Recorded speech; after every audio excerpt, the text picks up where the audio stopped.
Okay. Okay, so, whoa. What's up, everybody? This is Francisco here with my good buddies Andrew and Charles for Sports Goofs number 165. I think I got that right. Yeah, I think so. It was the last one that were sponsored by Factor. So, look at the promo codes and the link on the stuff on the screen or on Twitch. You can see it there. And we're doing the things where you can buy some nice meal kits that are waiting for you at your door after a long day of work and you're just tired and you don't want to go around the shopping cart and looking for food. You just need to get home and just be comfortable in your own space. And that's what they do here. They send it right to your door. You grab it. They got the instructions there. They're chef-prepared instructions with all the ingredients that you need. You just do what you need to do and follow the instructions. You got yourself some good meals. So you get 50% off your first box from us, I guess, or from them. We're just telling you about it. All right. Well, Andrew, how's it going? Not too bad. Yeah. Just working today. How about yourself? Yeah. Okay. Alrighty. Yeah. No, we're good. We're good. Let's see. Oh, that works. Okay. Ooh. I got a soundboard now, so now I'm messing around with it. I gotta find a nice little routine for this, but this is I've been wanting to do this for quite a bit, and I thought I had to buy a separate thing, but they got different little apps and stuff for this, so but let's wind back. Okay, all right, Charles, how are you doing? I'm very full. Oh, I sent you guys that photo of what I ate. I don't know how I'm going to live. Well, if I make it through the show without falling asleep. You're not. Well, we're all dying one day. You're but that thing, what I ate, Jesus Christ. Yeah, it's a good death, as I said. Oh, boy. Very good death. This is going to be you later on.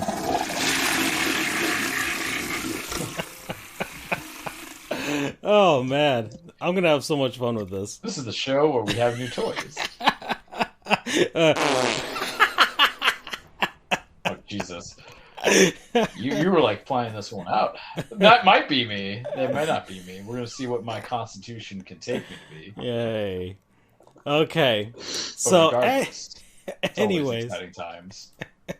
World Baseball Classic is over. We got some thoughts on that because that happened. So that was a sports thing that happened. I wanted to do a sports show, everybody. We actually watched sports. So that's a thing that happened. March Madness still going on. Still, my team is still alive, so that's cool.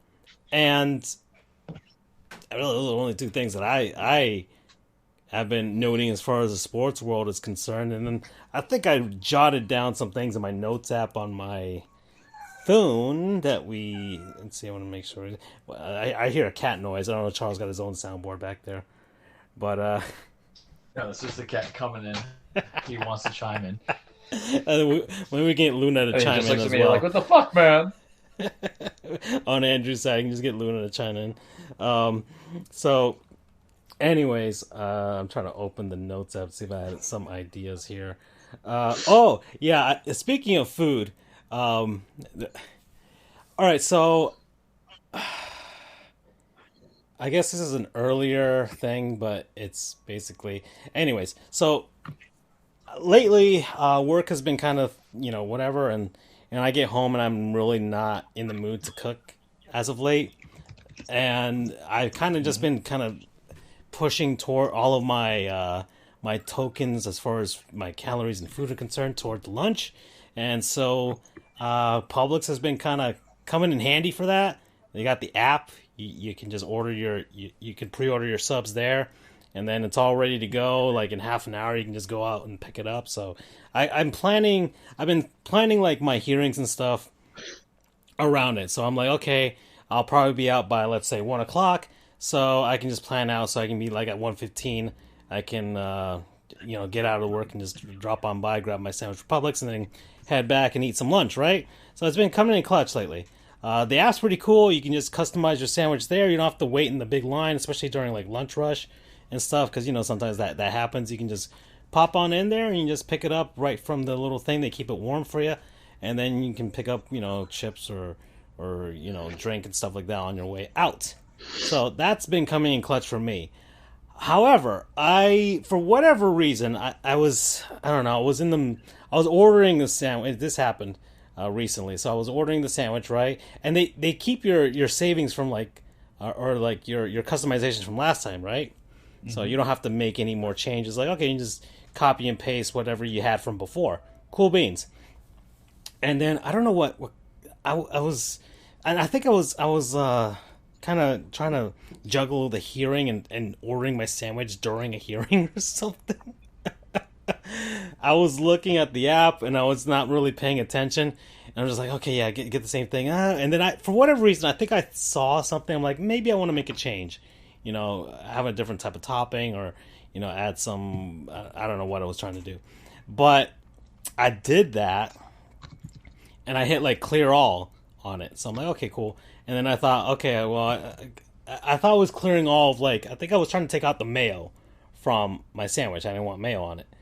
And so I ordered the sandwich, earrings over, whatever. I'm going to pick it up and I get it. I come back to my office, got my sandwich. I'm all excited. It's warm and everything like that. I'm just like, this is my only meal for the day, guys. And I open it and I got the white bread that I wanted, got the chicken tenders that I wanted, I got the Swiss cheese that I wanted, but I didn't get nothing else. Oh my gosh, so you just got basically a sandwich that you made at home. No, I wouldn't have a sandwich like that at home. I get a little something. So I'm like, what happened? What is this madness? And I thought they had made a mistake. I'm like, there's no way. And I rechecked my order. I'm like, when I hit clear all, I cleared out all the toppings. There was no lettuce, no tomatoes, nothing. And I'm staring at this sandwich now. I'm sure, the person who prepared it was just like, this is a fucking weirdo. This was the most weird sandwich, and I'm like, oh, okay, fine. That this is, and I didn't have any dipping sauce or anything to try and make it, to salvage it. And I was already good. I'm sure. I just pretended like I had chicken tenders that just had cheese on it with bread. I still ate it because I was still I needed to eat something, but it was the most surprise. I look forward to this every day, guys. This is the highlight of my workday, and I just opened this to what is this madness, this monstrosity? What am I looking at? And lo and behold, I hit that clear all button thinking I just removed the mail, and it removed everything. So that was my lunch a couple days ago, and it happens, right? You accidentally order something wrong, and you don't get, and it was your fault. It wasn't their fault. They followed the order to a T. So Publix really, whoever prepared that, good on you, because that was all me right there. So just me, that was me. That's how I felt right there. A slow cut for me, guys. Alrighty, so that was my adventure for lunch. So yeah, the complete opposite of whatever you were having, Charles. That was doused in all sorts of things. Am I the only one on here? Hello? I don't hear nobody. I can hear you. Okay, I think Charles backed out. So, all right. Well, Andrew, World Baseball Classic. We'll wait for him to pop back on now.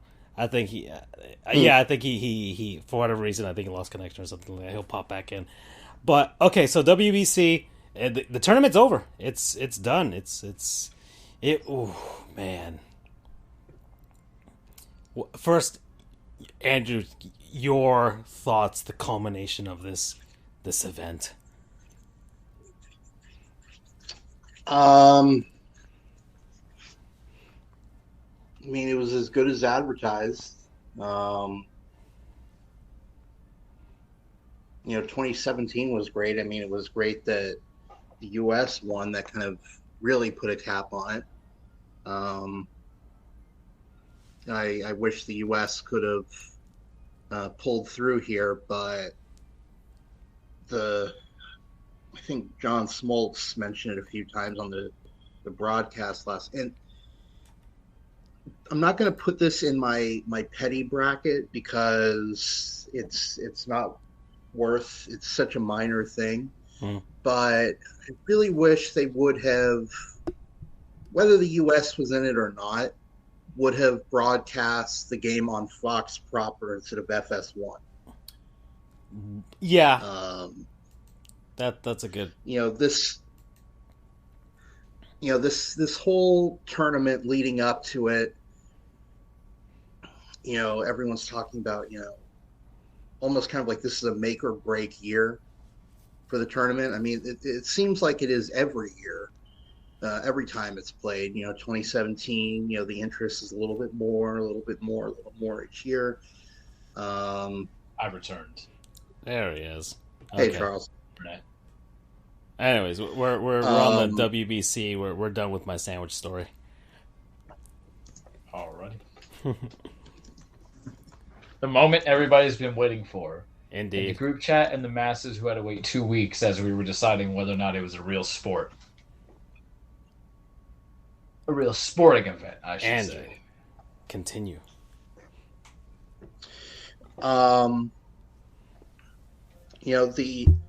The momentum of this thing seems to be building every time that it's played. Israel. Israel in 2017 was playing out in Korea, I think. So I was lucky. The games were being brought. By the way, the games were actually broadcast. This is a good move. Previously, they were broadcast on, I think, MLB Network. This time, they were actually broadcast on channels that people could readily access. Yeah, on like an actual basic cable package. Right. Yeah. Fox for only 1 or 2 games, maybe. Certainly one. FS1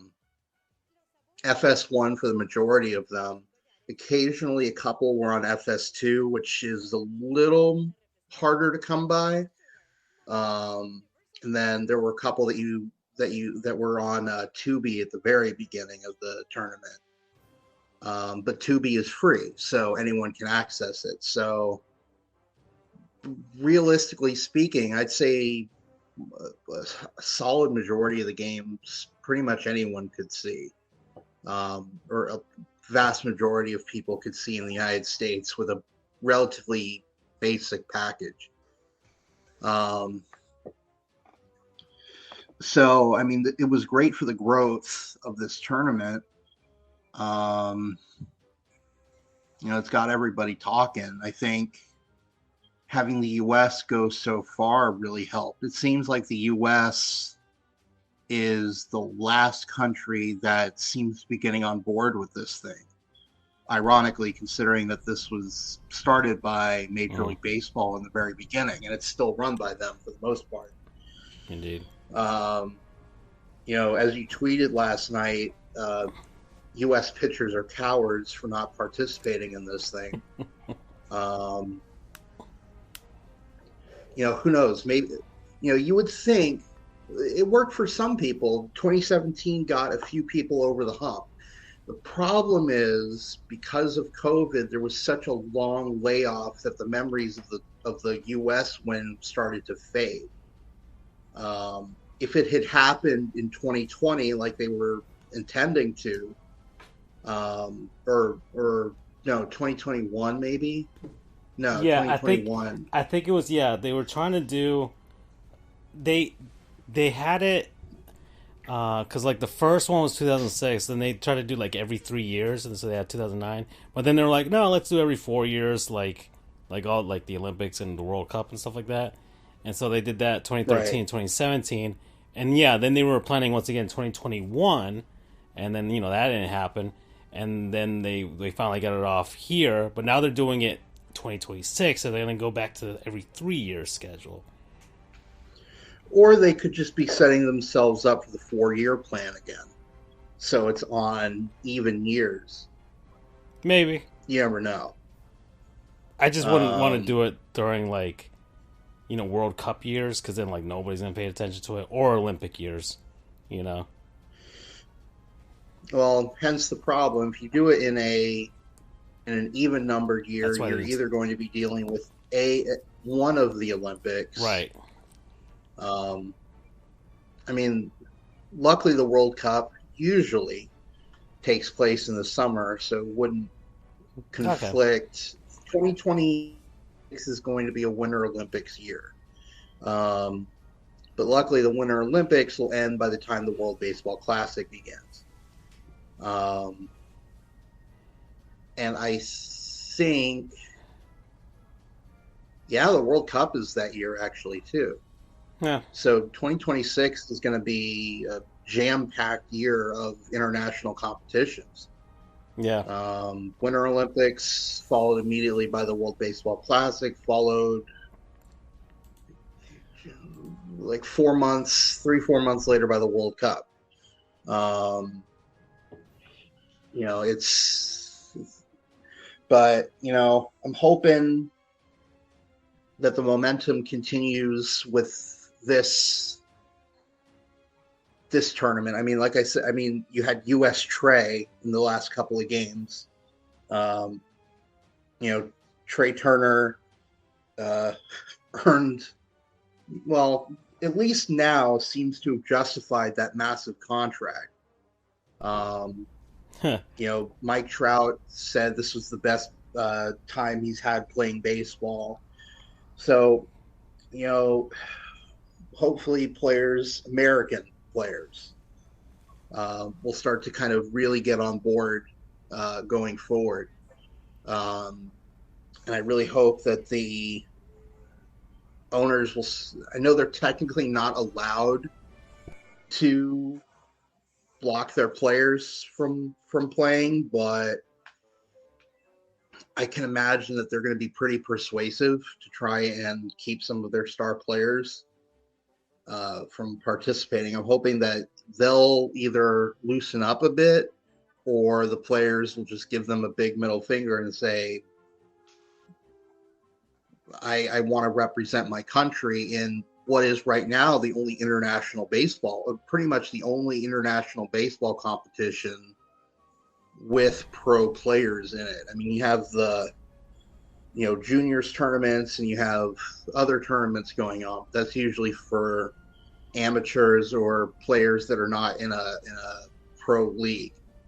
It's not like the Olympics. The Olympics never really had pro players because it took place in August, right in the middle of the season. So this is really kind of the first time you've had legit major leaguers playing in an international baseball tournament. Alrighty. That's my hope that it continues to build. And I'm going to segue this into the discussion that we've been having with Charles over the past couple of weeks during this tournament, which is, Charles, did you say you didn't see the point in it, right? That's what you were saying. What you've been saying, Charles. Go ahead. It's your time. All right. So my time is now. I'm gonna tell you guys straight up, and I already know I'm gonna get shit on it, and I don't care really. I don't care about anyone's opinion who liked it, who enjoyed it. I watched it. I watched Venezuela and U.S. and I watched the finale, and we're gonna get to Petty Pan. I promise you, we're gonna get to Petty Pan. Petty Pan was so good for me, but I don't see the point into it. Yes, you are creating. Are you creating international exposure to people? I don't think so per se. Wanna know why? Because everybody freaking sucked pitching wise. For the most part, right? A lot of the games that came into it, Japan and Mexico, Venezuela and US, things like that, people got lit up, right? So sometimes if you're looking at international prospects, maybe that could be your juxtaposition. That's point one. But the problem is they got rid of international pooling, if memory serves me correctly, because they want to stranglehold it to U.S. Prospects and players. So that's part one. Part two, it doesn't do anything for me except for try to rebel rouse patriotism amongst all the nations, all the countries, things of that nature. The same way of how I find the Olympics boring. It's my Olympics argument, really, in the WBC, except for the fact of it, instead of it being a binding agreement, is a MLB manufactured focus, because you talk about players who want to do it, and I could just bring in a little bit of the petty is it can be conducive to injuries, as could spring training, right? Two, you're not necessarily getting paid as a player. You might be representing your country, but what are you trying to play for in spring training? Starting positions and future contracts, right, to get into the regular season. But if you're a fan of patriotism amongst whatever nation you have, sure, go ahead and do it. Is it something that's a viewing excitement? No. Is it something that if you're the victor, Japan won, is Japan going to get a stipend, a grant, funding? It's going to help impoverished kids off the streets or help feed the homeless? No. Yeah, it actually does. It actually does. That, okay, but how much? Let's legitimately talk about it, though, because to you guys it might be, but for us it might be pennies in that sense. If it's going to actually bring funding to help to the communities, sure, I'm okay with that. But like everything, you can see the big old Ed McMahon checks, but what are you localizing and how much of the event? Give me those numbers and I'll actually say, hey, it might be beneficial. If it is just a way of making spring baseball important because it is spring baseball, then I don't care about it. And it is very individualized, but it's also just cheap commercialism, as everybody wants a U.S. hat, Japan hat, Mexico hat, Argentina hat, Colombia hat, Israel hat to kind of go from there. And I don't see the point to it, because what does it really give a benefactor of a person or a nation if we won this all, right? Like that is my singular approach to each of them. And I already know it's going to be with the resistance, because if you like the Olympics, you're going to hate my argument. If you feel the need that you love baseball 24/7, it's the most exciting thing to happen from February to March into baseball, because we all know baseball's really meaningless until when, boys? July, June, maybe. It matters to the players, and that's good. Let it matter to the players. That's who should matter ultimately at the end of the day, because you're the ones who are risking life and liberty and career. I'm not even making it to the argument where I don't see the point of it, because people get hurt. People get hurt in spring training. I think that's fodder for people who defend it, who look at Edwin Diaz. Well, what happened to Edwin Diaz? So it can happen to anybody in spring training. And y'all want to cackle like hens, by all means. But to me, I don't see a payoff. Japan, what? Does that really make it the best nation for baseball? Yeah, because then you can fall back to the argument where you don't even have the best players playing. But then my counter argument is like they shouldn't feel compelled to play it. Two, if it's every 4 years, the pitchers that are great now are probably going to be aged out. And then it's subsection 3 to this being like, what does it matter of having your best pitching when your offense couldn't do anything at the end of the day? Mike Trout. But it's very individualized. So it's not an argument that could hold on to, but I still don't see the point to it. And I only, the Venezuela-U.S. game is because I was out. And then yesterday was really because I was bringing that heat on Andrew and Francisco from nowhere, bringing in that love. I'm like, all right, we're all Japan. I'm picking my side. The U.S. gave me student debt. Japan gave me Goku and Vegeta. Easy decision. The ever-contrarian Charles. All right, so, yeah. We knew this was coming in. Heck, it was from last week. We've known this was Charles' stance. Now, I went to the final yesterday. So that was very exciting. My brother-in-law got tickets. I went with my dad and him. And we saw the final, and it's just something about the international tournaments. And we can say whatever the hell we want about, the countries and stuff like that. And, where you live and all the problems and stuff within the place. But I don't know. There's just something about the atmosphere. It's just like people yelling USA. I'm like, damn it, man. I like, America. Like that's, bald eagles. I was running out there like Mac and Dennis and Charlie in the wrestling episode of Always Sunny, like that's how I felt at the game. Just pretty cool seeing the the pregame ceremony. They have all the flags out there. Just my dad. I knew he was kind of proud to see, even like Nicaragua, all the shit that's going on over there. But just like seeing that flag and just represented in some sort of way, it does touch people, man. And even yesterday I think more than anything else, this was, it did matter. Major League Baseball needed something like this. As much as everybody else can shit on it, and say, "Oh, But because can I just ask you a question? Can I ask you a question and go on to say your statement? And I want both of you to really perceive this. How does this help Major League Baseball to keep viewership throughout the season to the postseason? Take that question and work with you as you tell your story, and then go from there. I think Major League Baseball. It wasn't about a short term thing about viewership this season for as far as like the actual baseball teams is concerned. I think they needed this more than anything else. More, I guess, in a way to legitimize the sport, because I mean, baseball has kind of been not as far as like the team sports, aside from American football, whatever. Like, right, only U.S. plays that. That's fine, and then Canada has a version of it, and then you got rugby and all that stuff, which is but for baseball in particular, it's been knocked out of the Olympics before, and it's got enough international teams in it as far as that you can drum up people to care. And baseball needs to have this happen. It's not just about this season. Okay, whether some guys watch the Yankees, lose the ALCS for the umpteenth time in the last 6 years, in October. No, it's not just about that. It's about getting people to, in the future. This is for like 5 to 10 years from now. This is a long-term thing. And it started in 2006, and it's only, like, this year was the most, like, the fervor for this was, and it's all part of the pandemic and all that stuff too, but the fervor for it was palpable. Like, the Latino players especially wanted it more, the Asian players as well.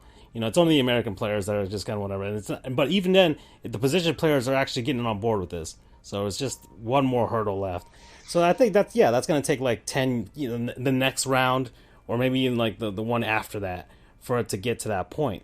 And baseball needs something like this so it can grow the game as incrementally as possible, but still possible. You can finally get enough. We got a Czech team this year with actual people from the Czech Republic, the British team, and stuff like that. And it helps with the drumming up of the money, because, like, one story of like the British team, like, the reason their uniforms were shitty is because their organization doesn't have the money. So this tournament, actually being in the tournament, got a huge influx of money for them. The Israeli team, the same thing. Like, they because of the 2017 tournament when they made it, they had enough money to help with their training facilities and stuff like that.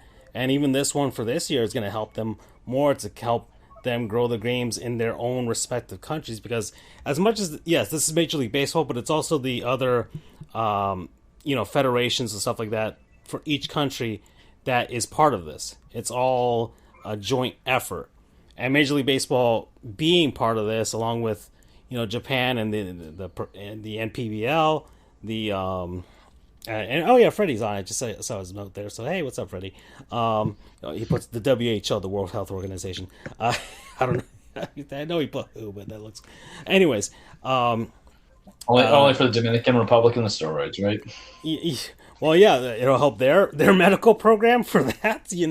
Like, this isn't about the short-term gains. This has been a long-term thing that they've been trying to put together. Like, even the World Cup, people were commenting, like, it took like maybe a few, like 3 decades before they actually hit it big. So it still takes time. This isn't going to be this is why they need to keep doing it. They can't just stop now, especially when like all these games were effing good.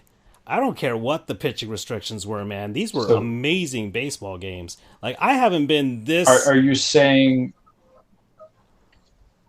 No, finish the thought. And it's a question I have that either one of you can hang on to it. I mean, I haven't been this engaged with baseball in a while. Like, as far as like baseball as a whole, not just my team, the Marlins. The Marlins have sucked, but just as a whole, like paying attention to not just, all right, the United States, but But paying attention, okay, what did the Italians do? I was watching games that were in Taiwan and Japan, like late at night because I was up and I'm like, yeah, let's put on this game and see what's going down.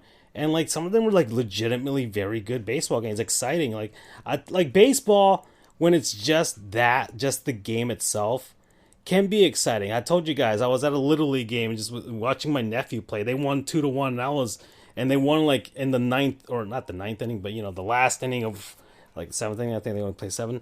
So like they won in the last inning with like a walk off, and I was screaming my butt off. And the same thing with these games. I was just, I don't know. It's the purity of baseball. Like the players aren't getting paid for this, so it is out of the goodness of their hearts, and I think for a lot of them, it's probably returning them back to their roots instead of just that. And so, yeah, I don't know. This has been a long-term thing. I love this tournament. I love the atmosphere yesterday. I think people actually, much like hockey, if you actually go and see it and actually experience it, I think it'll change your mind. Unless you're a stupid fucking racist like KFC Barstool. So there you go. I needed to throw that in there. So my two questions that came from it is the enjoyment because it goes back to the original thing, does this actually help the viability of the MLB in the long-term run? And that's debatable. I would say no, and I have arguments to it, but it's a compound question. And two, did you actually enjoy these games, or did you enjoy the games because it had the playoff baseball atmosphere of like hot, dingers being shot out and then walk-off homers? Because people forget the aspect that man, I feel like a good portion of the casual viewerships do not appreciate a pitching duel. We, the three of us, do, and I think part of that's through the selection of who we've had as pitchers. But you look at the Mexico-Japan game, you look at U.S.-Venezuela, and I feel like that's kind of like captivates it. So is it skewed? Because imagine if we had more duels or blowouts. It's the same thing. Like of course, casual fans love offense. It's the same thing. You can make the same argument about the NFL. But sure, MLB, it's fun Roger to see. For the MLB, they don't want. But people won't appreciate pitching duel, but like in the NFL, people won't appreciate a good defensive battle where it's like a 7-10 game. You know, like that. Like they don't want to see that. The NBA's gotten rid of defense. The NFL. Yeah, but that's the thing. They don't want our viewership. They want new viewers. They want continuous viewership, especially for baseball, which is a dying sport because they restrain themselves. There's simple things they could do. So that's just my thing when we talk about viability, how it helps out. It is a flip of the coin. Did I enjoy the games I watched? Sure. Did I enjoy yesterday because I was being super effing petty?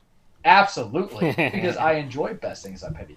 Is it something that I need to watch in 20... Well, sometimes it hurts to be right. Sometimes it hurts to be right, but damn it, does it hurt so good. But the idea of it is that, did it sway me to want to watch on an individualized level? Did it sway me to want to watch it in, when's the next one expected? 2026?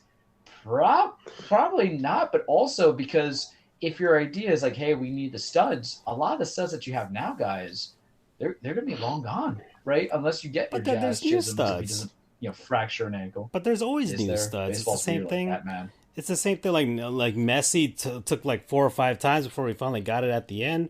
So like eventually there's a new stud. Argentina's gonna have a new stud next time. So what I would say is this: I'm happy that you guys.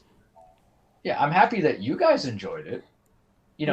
Did I enjoy my time watching it yesterday? Sure. Like I enjoy the sport of baseball, so yeah, I enjoyed it. But is it? I think the ultimate answer is it viable for the MLB? Because I'm looking at 2 components, right? On an objective. But what do you mean by viability? On a subjective standpoint. But because I could give our you whole thing, we've done it for several years. Is this because even if I heard you say it's like we don't know if it helps out in the short term, long term. Long term is tough to predict. So are we looking at things that could be beneficial? You need the short term fix as well for particular sports, especially since a Sinclair, right? Sinclair just went into dead zone. The ones that are broadcasting, Bally Sports, half of the leagues or not Bally. The ones that were broadcasting quarter of the games themselves, and then they're going to declaring bankruptcy. Yeah, that's Bally Sports. Right? That's them. Yeah. Is it Bally? I thought it was Sinclair. That's the parent company of Bally, but yeah, it's all that. Oh Jesus! Well, they also had wrestling affiliations. I think those particulars matter for other cable organizations or satellite organizations to want to pick it up. It's tough. On an enjoyment level, everybody enjoys it. I played Rabbids yesterday watching it, but yeah, sure, it was enjoyable. I still don't see the point to it. But I've been talking too much. You've been talking too much. Andrew, you have any answers? Look at Freddie's comment. Not the I like to. What do you say? I don't want no studs. A stud is a guy that can't get no. Thank you. Right? And you looked at that entire lineup for everybody. I'm just saying. Hey, the Dominicans sent their best. The Japanese sent their best. The Venezuelans sent their best. Pretty much every country sent their best. The Dominicans did send their best, and they still couldn't get that far. Hey, but that's was like, what's up? I don't know. I still think, even objectively, you can still say the viability is there. This is going to keep going. They sold more. They sold like double the tickets they did from the 2017 thing, and that was before the pandemic. They had way more of the TV numbers as well, so it's there. We're also going to geopolitical stuff because the idea.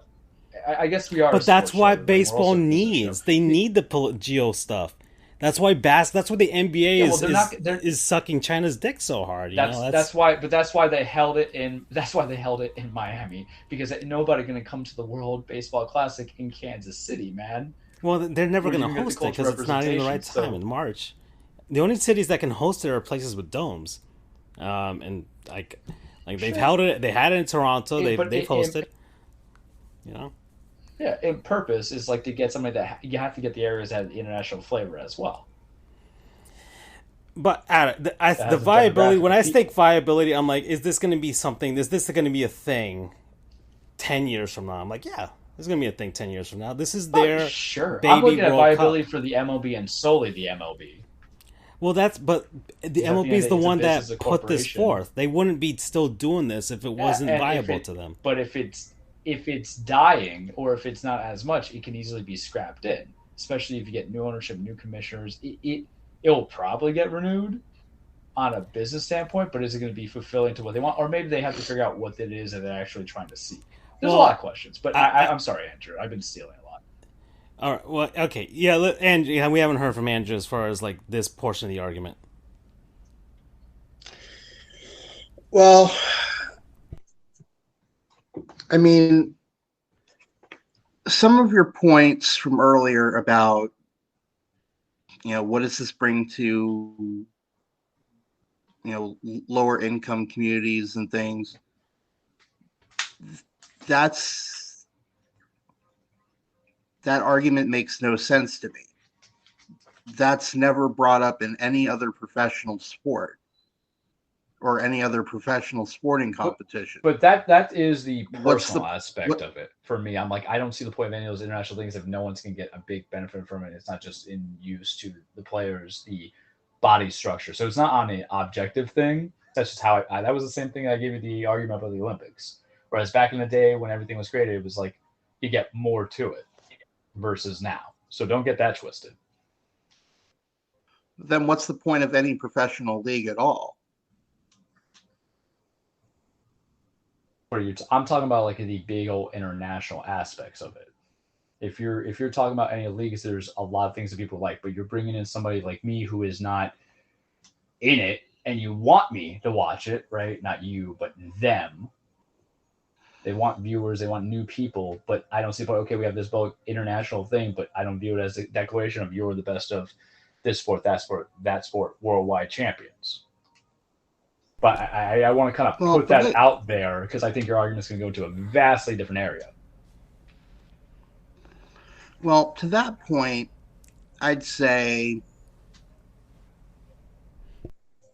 it's in human nature to combat, whether it's war. Well, it's always been war, and it will be for the foreseeable future. But one of humanity's great advances in morality has been putting some of that fight into a less hurtful manner in terms of sports and in terms of games. And humans are by default very tribalistic people. I won't dive into political realm and all of that, but whether it's on a political scale, why do we support sports teams and why do we have rivals? It's because we're tribalistic and we identify with one particular group, and there's animosity, although animosity in sports is significant. But I hate USF fans, or not USF fans. I hate USF in general. But at the same time, if someone from USF came to me needing help, I would of course help them. Tuscaloosa, there was a huge tornado went through there in 2011. I don't recall exactly, but I'd be damned if Auburn fans didn't come in and help. That's what makes sports so great, is you can still have that absolute intensity and fierce hatred, but at the end of the day, you still respect them as humans. All right. So, or for instance, the easy way of saying it, because here you are talking about that there's human beings that were animals, but what you're really trying to say is that sports, even internationally, for something that might not be MLB or different adjudicatory body, is a connector and it brings people together. Absolutely, 100%. Right. I'll speed up my arguments, my statement a bit. Well, you were just saying that people are animals and we should destroy each other, and this is a way of doing it friendly. I think what you really meant to say was baseball is a connector. We all bond to it. Sometimes there's a rivalry, but it's okay. I don't want people to think that Andrew of all of us is the bloodthirsty one. But I have played Splatoon with him, so I can say he has the qualities. I mean, I was raised by someone who has a master's in psychology, so I've been raised with psychology my whole life. So it's tough for me to not see things from a psychological standpoint in some nature.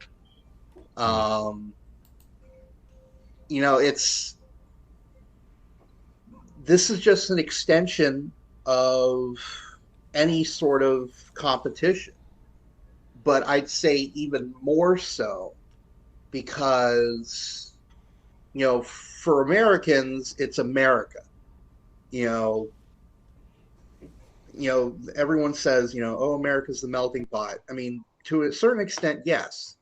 I mean, there are other countries where there's much more diversity in terms of nationalities, regionalities, things like that. But the U.S. is fairly high up there.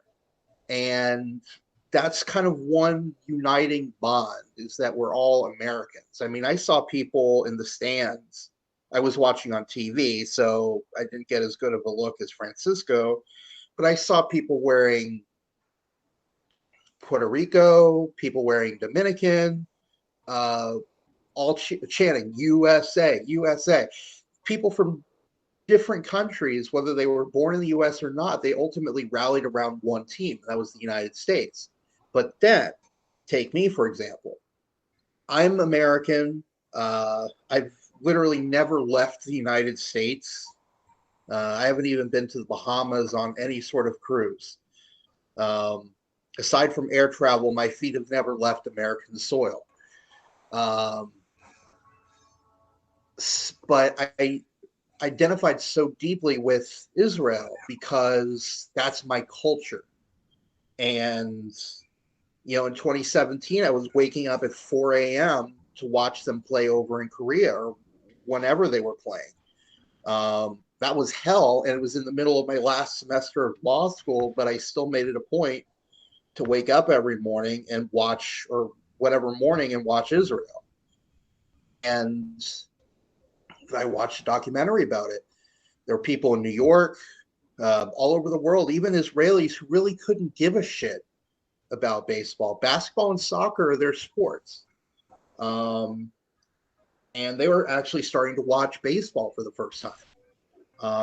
There was a failed attempt at a league back in 2007 that lasted 1 year. But now they're starting to build facilities again. Apparently they're going to be hosting the European Championships in 2025, I think. I'm getting a little bit off track here, but like I know Francisco is jumping around. Oh, I'm Venezuelan today. Oh, I'm Nicaraguan today. I'm American today. But the point is, it's a way to represent our culture and to feel that tie, like you said. I mean, so ultimately, at the end of the day, if it makes people happy and it's not hurting anybody, who cares? I think you just gave It's the legal argument to prostitution, so good for you. That was a joke, well, everybody. that's another story, and we'll talk about that off air. But that's kind of my mantra with a lot of things is if it doesn't hurt anybody and people enjoy it, let them do it. I mean, if it starts getting to the point where, and luckily people are fairly self-policing when it comes to sports in most countries. So can I ask a question for you to expand on though, real quick, after Sure. you give your opinion? If Israel and U.S. did not qualify, would you still watch the WBC? Because you were saying people feel connectedness and also a sense of nationalism. I mean, certainly I'd be less inclined to watch. I mean, the only games I watched were U.S. and Israel, but that's mainly because with so many competitions, so many games going on, I only had so much time to dedicate that wasn't tied to work or anything else during my daily life. I mean, even Um, that argument, I would still say like people do that in sports all the time. Like as soon as the Heat are wait, eliminated, I I'm not as watching the NBA well, Finals. Panthers are eliminated. I well, didn't really wait, watch Stanley Cup just Finals. hang on, Francisco. Let me continue. Oh, okay, I'm sorry. Just want to make. But I am the odd fellow who, if there's ever some sort of an elimination contest going on, I'm there and I'm watching it. Like March Madness, for UCF example. has March Madness, yes. I when I heard that Fairleigh Dickinson was on the verge of upsetting Purdue, you damn well better I was watching that thing on my phone while I was sitting in the car. I wasn't driving, for the record. No one, please do not watch TV and drive. Um, I watch the NBA Finals elimination games. Usually, I won't watch one through three because We again, don't I don't either, really so have it's time. okay. Um, We don't trust us. but Like we'll tell you, we don't. World Series, I'll watch elimination games. Um, I don't usually go NLCS, ALCS, certainly not the division series. Um, but I make it a point to watch any sort of games with something riding on the line. Um, of course, it's people are going to be more inclined to watch if their team is in the competition. I mean, I'm sure if the Czech Republic wasn't in the tournament, I don't think anybody in the Czechia. They don't like to be called Czech Republic anymore. It's Czechia. Um, I'm sure no one in Czechia would be watching the thing, but they did make it. So now you have people watching it, and then, like Francisco said, one or two kids might decide, hey, I really like this sport. And, they might go on to take it up at a high school level or try and get a league created in their country. And Are you kidding me?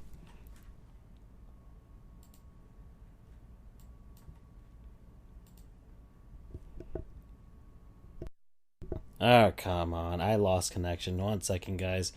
Let me pop back in here real quick. Gosh darn it. Hold on. We'll pop back in. Don't worry. This has happened. This is the second time this happened on the show. I don't know what's going on. This happened last week, and yeah. So let me rejoin that video chat. you like the connectivity of it, and okay, I think you just saw him back. You like Yeah, the I'm connectivity back. of it, Sorry. and I then don't know what happened. in addition to all that jazz, is the fact that it creates an excitement because it's an elimination game, so it can make anybody. It can appeal to the casual viewership as well, of those who have been eliminated. Exactly. And you know, if even one person comes out of this saying, "Hey, this baseball game is pretty cool," that's a win at the end of the day. And you know, people always they're lamenting the loss of American players. Kids are more interested in playing soccer or football these days. And I mean, I'm an advocate for multi-sport players. I don't think you should uh, weigh yourself down with just one sport. But the Little League World Series, that, as strange as it's the sound, I watch that every year. I always root for the Southeastern Division. And then ultimately the U.S. whenever they play the international champion. So again, that international side of things. But again, I love baseball, and if a 9, 10-year-old kid watches the Little League World Series or the World Baseball Classic, and they want to get into this, who knows? Maybe they'll be that next kid that makes it to the Little League World Series and go on from there. And baseball is one of the healthier sports. It in the sense that there's less real kind of like hard hitting, head trauma. It's accessible for a lot more people. Even if it's not baseball proper, even if it translates to adult rec softball leagues, it still kind of forms around the same basis. So I see the World Baseball Classic as a win-win. I'm glad to see it continues to rise in popularity. I hope I'm being somewhat on track. I've already lost the point I was trying to make. Well, I think you made the points, though. I kind of catched up a little bit. You feel connected to it. You can feel connected to it even after the fact. And if it involved, let's say, Czech Republic and Japan, right, as the finals, you would still watch it. Yeah, of course. Yeah. So you're on track. So yeah, I that's the big thing for me, and I'm sure I'm not the only person who. Well, March Madness, for example, I'm sure 90% of people who are betting on games didn't watch a single game of college basketball that year outside of their own team's games or any at all. But you just know the March Madness as a whole is one of the most watched sporting events in the world. And again, I'm saying as a whole, cumulative views over the course of the relatively short number of competitions. It's fewer competitions than the World Cup. I'm talking about individual matches. And the World Cup is continuous, whereas March Madness is done over 3 weekends.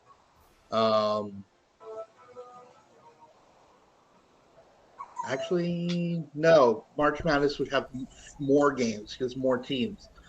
But my point being that I'm sure a lot of people are kind of in that same boat. They're like, oh, this World Baseball Classic thing is going on. I'll give it a look. And teams that weren't in it, weren't in the final. Surely they were watching.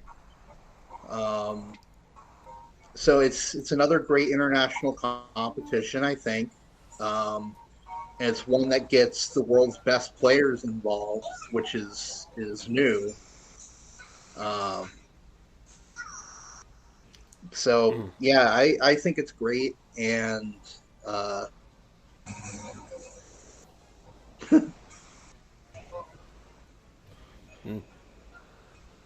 Okay. Kind of just trod off there. Andrew? Did I get knocked yeah, out I'm here. again? Oh, okay.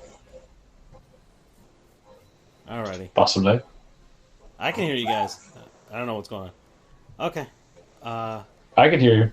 All right. Well, anyway. So, I mean, gosh, man. I think this one for me. This is a thing. This is a thing. This ain't gonna stop. Everybody loved this. They immediately announced a new one for 2026. Like immediately, like okay, we're doing this again in 3 years. We're not doing the 4-year thing. Like, everybody loved this competition that was in it, involved in it. That they had the camaraderie from yesterday. Andrew was saying he saw it from the TV screen. Man, being there, like people were wearing like the Dominican hats, their Puerto Rico hats, stuff like that. They were wearing USA jerseys. Were wearing Dominican hats and stuff like that. I saw fans from all walks of the baseball spectrum, even the Miami spectrum, or even other sports. Like I saw like Mexicans wearing their Mexican soccer team jerseys. I saw Nicaraguans. I saw some Dutch people. I saw, of course, Japanese people. They were selling Australian hats, and then nobody bought the Italian hats. I saw a few yarmulkes out there. I saw like just everybody, all the teams. Just trying to make this into a major league aspect. Everybody was a lot of people were repping just their teams. I was wearing my Marlins stuff. Of course, there's the Yankees fans. Got Dodgers, Cubs. I saw an A's fan, like Padres fans, like just all kinds of people from this was. They have this sign out in the right field wall that says this is the Festival of Baseball. It truly was the Festival of Baseball, and a lot of people didn't come to see it in person, right? Once again, if you came to all the media members, there were 2,000 press credentials given out for the game yesterday. That's insane. This is a thing now. And yeah, we can't compare it to the World Cup on that scale. Of course we can't. But it's baseball's equivalent to it. And I'm happy for that. Because even in basketball can't have something like this. Because you see it in the Olympics. The NBA, Andrew Perkins will lose his mind. The American, American players. I can I'm putting the dig on him. No, I'm not against it, but I'm just saying basketball can't do something like this because the American players would wipe the floor every single time they had it. The same just like in the Olympics. There was the one lull was Argentina won it for some weird reason, and it was because the NBA just set the rookies, But aside from that, it's always the USA. It sure as hell can't do this for American football because people are gonna get wrecked. You can't it'd just be Canada versus the US, and even then Canada would still get wrecked. You can't do this. But in Major League Baseball, with baseball in general as a sport, with other teams, you can have an international competition. They did jump through a lot of hoops to make some of these teams, like the Italian teams and stuff like that. But they're making leeways because of that. All right, there's an Italian team. Well, now they got an Italian baseball field out there, out in Milan or whatever. They got, in Israel. In the Czech Republic, right?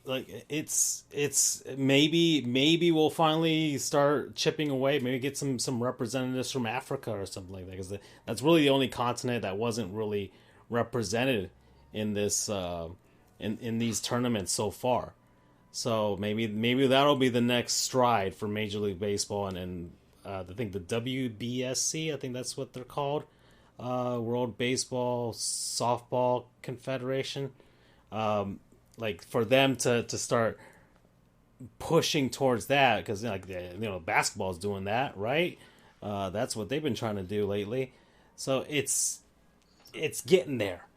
It's getting there, and I don't know. Just the atmosphere yesterday was amazing, right? All the Americans were having a ton of fun. all the Latino music that was afterwards from the game. That you see all these Japanese people and with their chants, like it was just fun, man. That's some fun shit. I think everybody should go out and experience it at least once. And I think it'll turn some heads. It might even turn Charles's cold heart. Maybe it'll grow 3 times its size that day, Or maybe we can get Aaron Judge to convince Charles, right? I was kind of hurt where Andrew, for a second, was like, I'm American. I'm like, I'm an American. I just question things as I'm stuck somewhere with like Charles, the ever television monitors and TV monitors. But I think the running joke was like, when did I become the freedom fighter of the group? Cracking me up. Yeah. Well, in any case, this was a man. This was something. It was a good experience.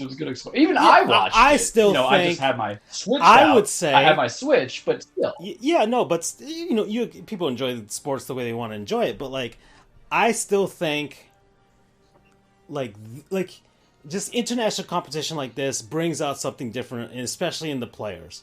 And people kept throwing the argument, well, the NHL doesn't go to the Olympics no more.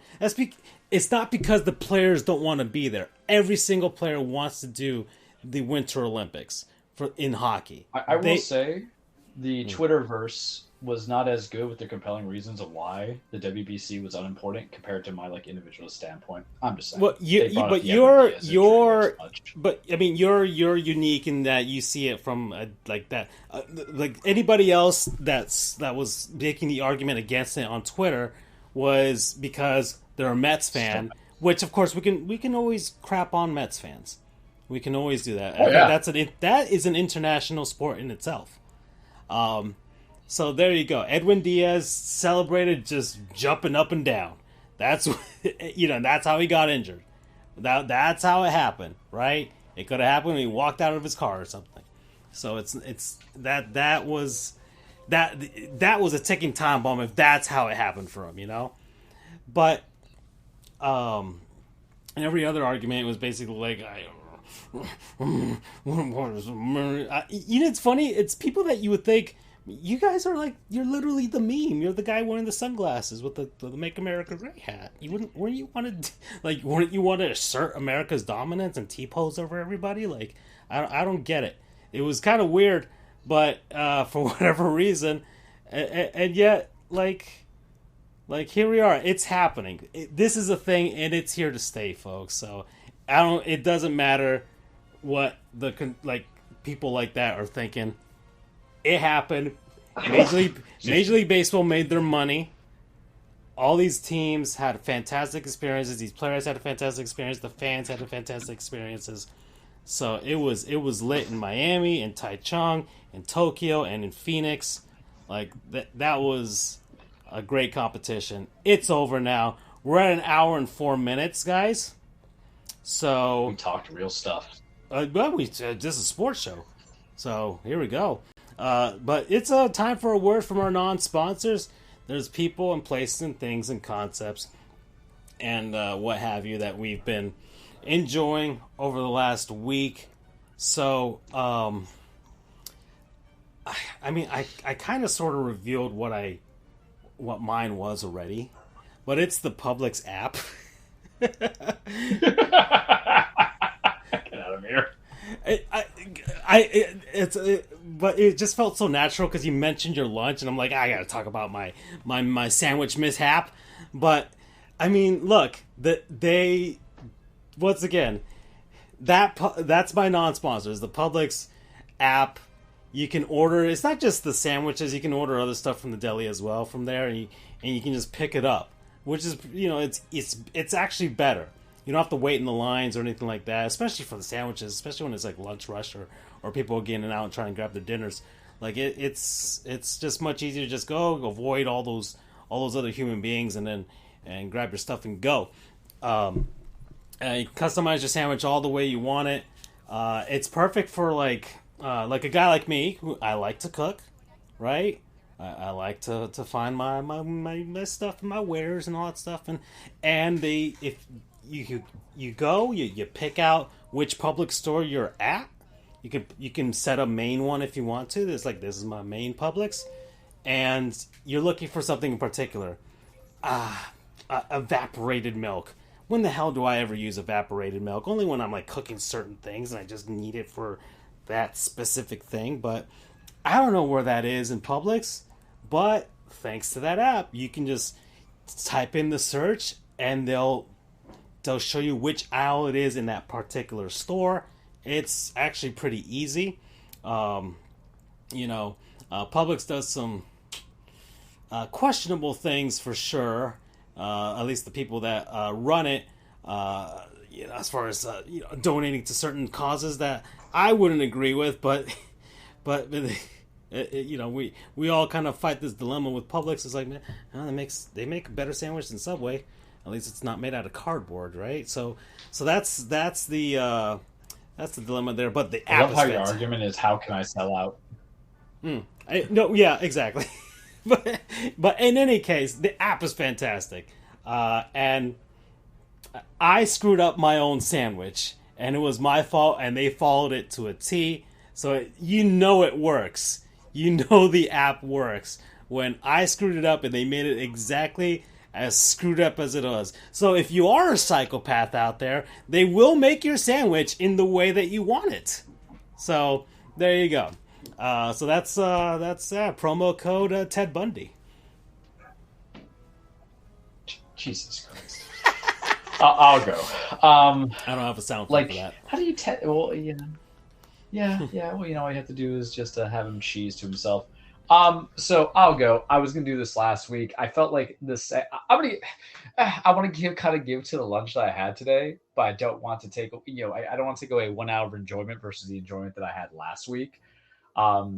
So I'm just gonna go with the one I had planned last week before we had to postpone the show. So my non-sponsor is Ratchet and Clank Ripped Apart. If you remember, about a year ago or a year and a month ago, I had told you guys I was playing the PS4 remake on my PS5, but I did not sponsor it. Ratchet and Clank is a very weird kind of brand for me. I'm not overly in love with the series. I don't fall in love with the way that some other people do. Given the events of it, like I remember playing the original one for the PS2, and I don't think I finished it. I think there was just too many good options of platformers available at that time, and I know what you guys are saying. There's never enough good time platformer shows. Look at where you came from. I understand. I feel like I betrayed all my old platforming masters from making that statement, but it was just one I couldn't get into. Back then it was Crash Bandicoot, Sly Cooper, Jack and Daxter, things of that nature, and I remember playing the first one. So I did the PS4 remake, and what I do is when I get games, and it was one of those games that were free, but I look on like reviews saying, all right, first I always check how long to beat, and the next thing I always check is just, am I going to enjoy this or not, kind of thing. Like what the reviews are, and people were giving that first one, like the remake, a lot of good positive things. I just couldn't straight up get into it, man. Like it was a 7.5. I sent you guys a list. But I got ripped apart about like 4 or 5 months ago for free because it's me. I don't pay crap for anything. And on the PS5, I gotta tell you, I had to quote the Flintstones, I had a gay old time playing it. I was very happy with it. I enjoyed it a lot. I thought it was very good. It is honed with the PS5 technology. It is beautiful to look at. It is like 12 to 14 hours is what I spent with it. And I think that was about enough in the proper time period to have. Basically, it's supposed to be a sequel to the PS3 Into the Nexus. The first PS4 remake was more or less done for the movie that bombed, which I think would be good as an animated show on like Netflix or something. I couldn't imagine as a movie itself. It's funny, it's wholesome. You play as Ratchet and Rivet, and then you get different aspects of it. The platform is good, the gunplay is good, the weaponry is interesting. My only complaint about it is that I wish it's like I either had longer time to play the game so I can play with the weapons, or there was just shorter weapons. But you can use like things like a pinball to attack somebody, a buzzsaw. You can use this big old ray gun. You can just throw your wrench. You can do all this stuff. You have grenade launcher, stuff like that. It kind of made me seem to be interested in the continuing series. And I don't non-sponsor games until I play them in full. But I was raving about it in the chat with you guys. I was sending you videos. It's got that good kind of old school vibe to it on a story, simple without demanding too much, and has a fun little aspect of things. So get your PlayStation 5. You can get it for cheap, man. Like $30 these days. I would definitely recommend it. I give an 8 out of 10. That's a good 8 out of 10 of enjoyment. It's going to be hard when I trade away, but I ain't loyal to nothing, right? But Ratchet and Clank Rift Apart. Get yourself some, and get it for your PS5. Make sure to get on sale. Promo code Quark. It's a character in the game, so I feel like it's appropriate. Alrighty. Andrew? So it'll be my turn. All this baseball over the past few weeks has got me thinking about. Man, I don't know if I'm sponsored this game yet. Well, it's always okay to not. I mean, we've already had repeats, so. MVP Baseball 2005. Is that the Manny Ramirez one? Yeah. Man. It is almost universal as one of the best baseball games ever made. And by a pretty deeply considered the best baseball game even to this day. And some of that I'm sure is due past.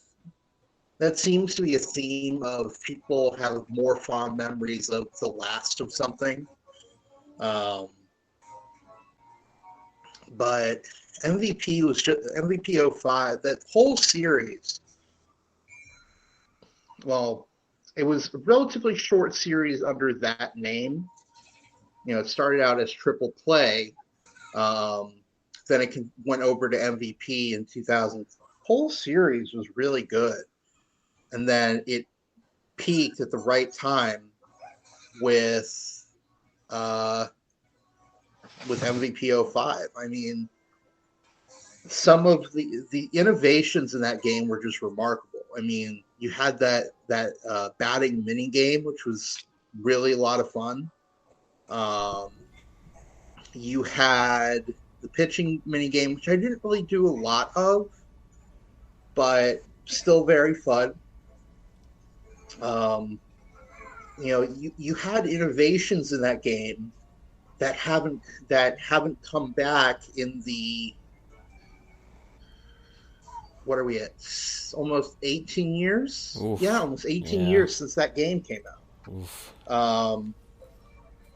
You had the Creative Park, and I'm not saying, I mean, MLB The Show has that now, but not in the way that MVP had it in its dynasty mode, because you started with a real bare bones stadium, and you, as the owner of the franchise, had to raise money. You had to set your concession stands prices. You had to set merchandise prices. You had to set all these prices, make sure your team stayed in the black, and if you had enough money, then you would expand your stadium. And how could you expand it? You could add additional seats.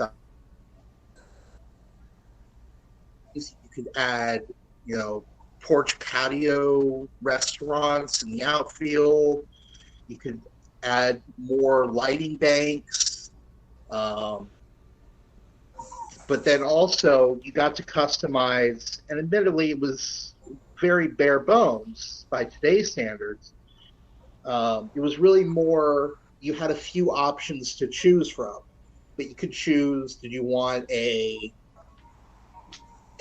symmetrical stadium in terms of the fence? Did you want a Fenway Park-esque, really tall fence to the left? But you could also choose the location. Did you want it on the bay? Did you want it in the suburbs? Did you want it in the city? You could change the type of dirt. Was it clay? Was it actual dirt? Was it? You could change so many things, which was revolutionary at the time. And it took until the show 22 for them to finally bring that back. Any sense of the word. The last game that had any sort of stadium customization was MVP 07, which was EA Sports College Baseball. So, but then just the hitting mechanics are great. They had this thing called the hitter's eye, which was this perfect balance of unrealistic but realistic. You don't have a baseball changing colors in real life like you do in MVP baseball. You don't. But it was what it was intending to do was just so brilliant. It was done so it wasn't over the top, but it was just enough to get the job done, which was, if you're throwing a fastball, the hitter is going to see white. The ball is white. If it's a breaking ball, it's going to turn red. If it's a changeup, it's going to be green. If it's a knuckle, it's going to be kind of like a pink. So the concept of hitters in real life being able to read the seams of the ball as it comes out of the pitcher's hand is translated as best as possible in the video game sense into that with that color changing mechanism, which is absolutely brilliant and it hasn't been brought back since. Or even something as minor as being able to step forward in the box or step back in the box to adjust your hitting zone. If the guy is throwing you outside the whole time, to step a little bit closer to the plate and you're adjusting your hitting zone so you can go out and get those outside pitchers. And then for 2005, the graphics are great. The sounds were great. It's just such a fantastic game. And it honestly, it still holds up today. I mean, I was playing it a little bit. I was living in Miami. I actually dug out my Xbox again now, and I'm probably going to play it either tonight or tomorrow because it's a good game. It's a fun game, and I wish. I'll get to that later. So MVP Baseball 2005.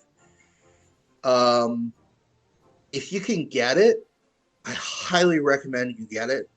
I'm sure there's exist where you can play the game. If you're not like me and have the actual original on hand, I highly recommend you play it. It's a lot of fun. There's plenty of ways to emulate the game. Because EA is not re-releasing this thing. So, promo code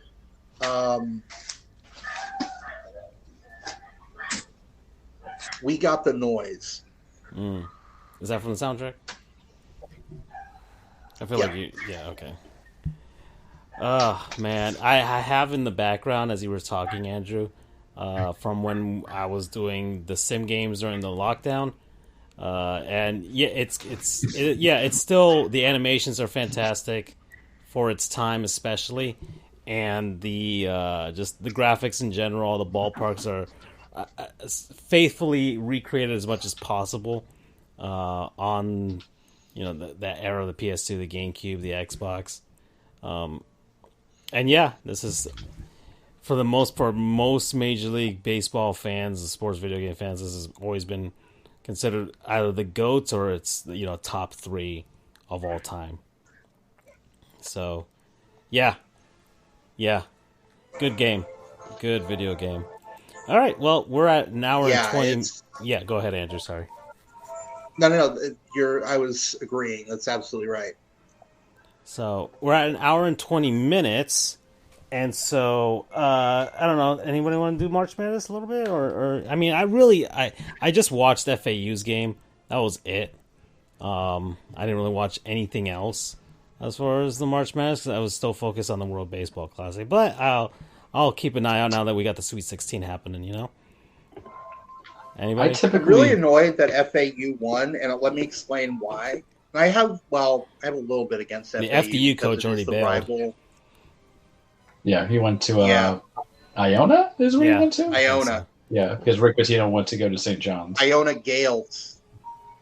Gale Storms. Francisco, one of these days we need to bring back that segment of Can I Guess or Remember the the mascot of these random teams. I mean, this would have been the perfect tournament, right? But I did see something, a tweet out that 12 of the Sweet 16 teams have never won a championship, so it's a very high possibility we could have a first-time winner. That'd be great.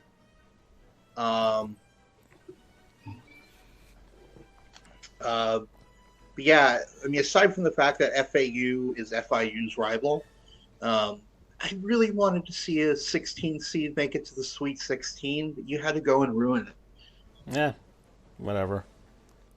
But yeah, aside from that, that's really all of it. And of course, I've been watching the highlights of the other upsets and things like that. Mm-hmm. But it was, I mean, it's been fun. It's been fun. I think I watched. When I watched the FAU game, and I forgot what I watched after that, but it's been pretty cool.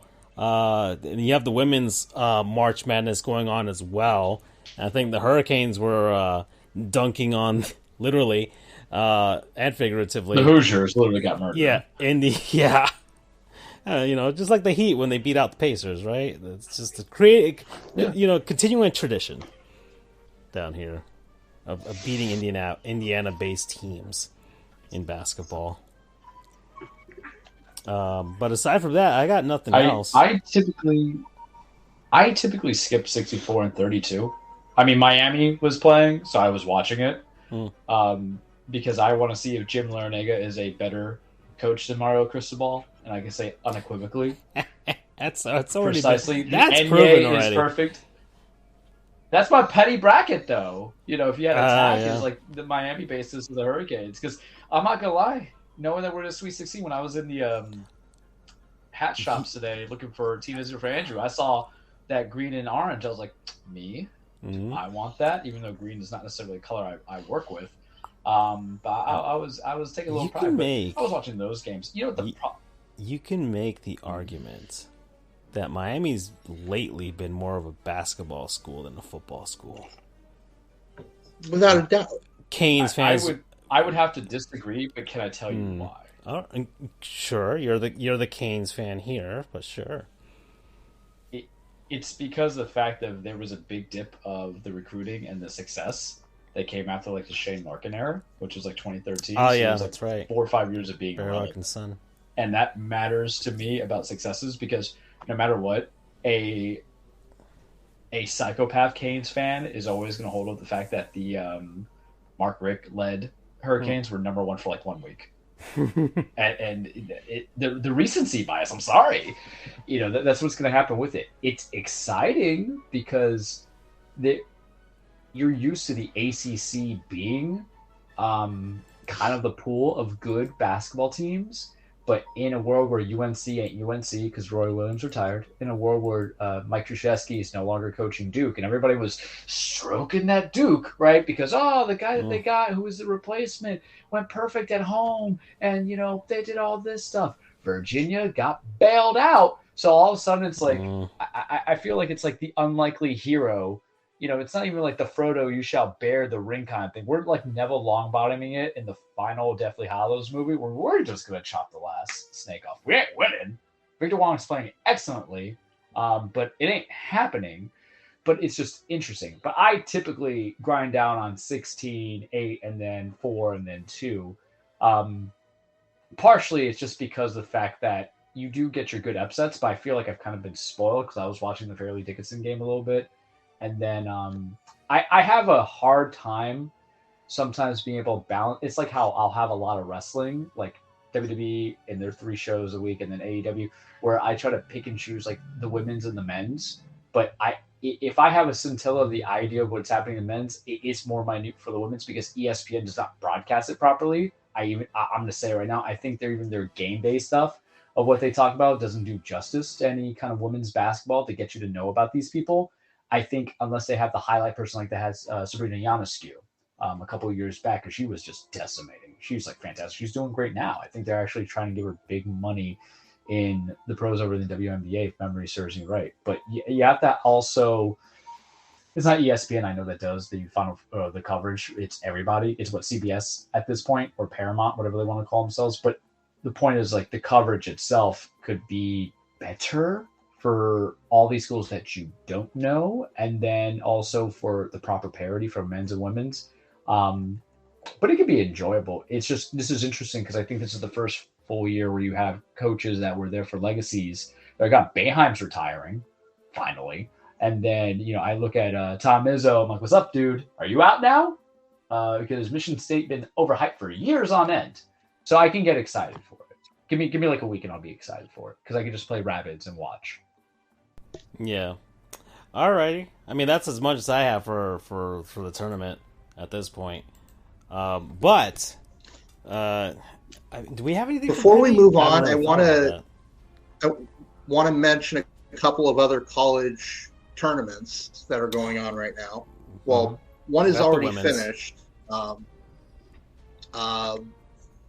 It's the Women's Frozen Four finished. Oh, already! Gosh, man, I did not realize. Yeah, that slipped by me.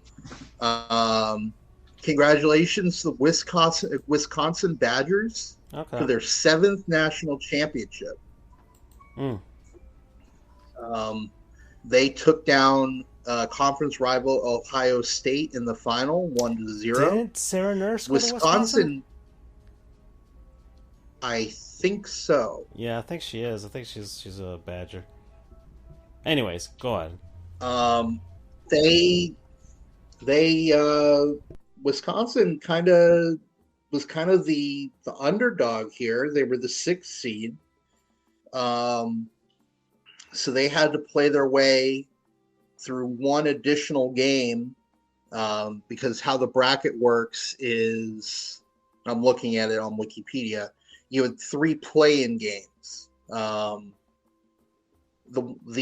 winner of there was the 10-8, the 9-7, and the 11-6 seeds played in to get to face the 1, the 2, and the 3 seeds.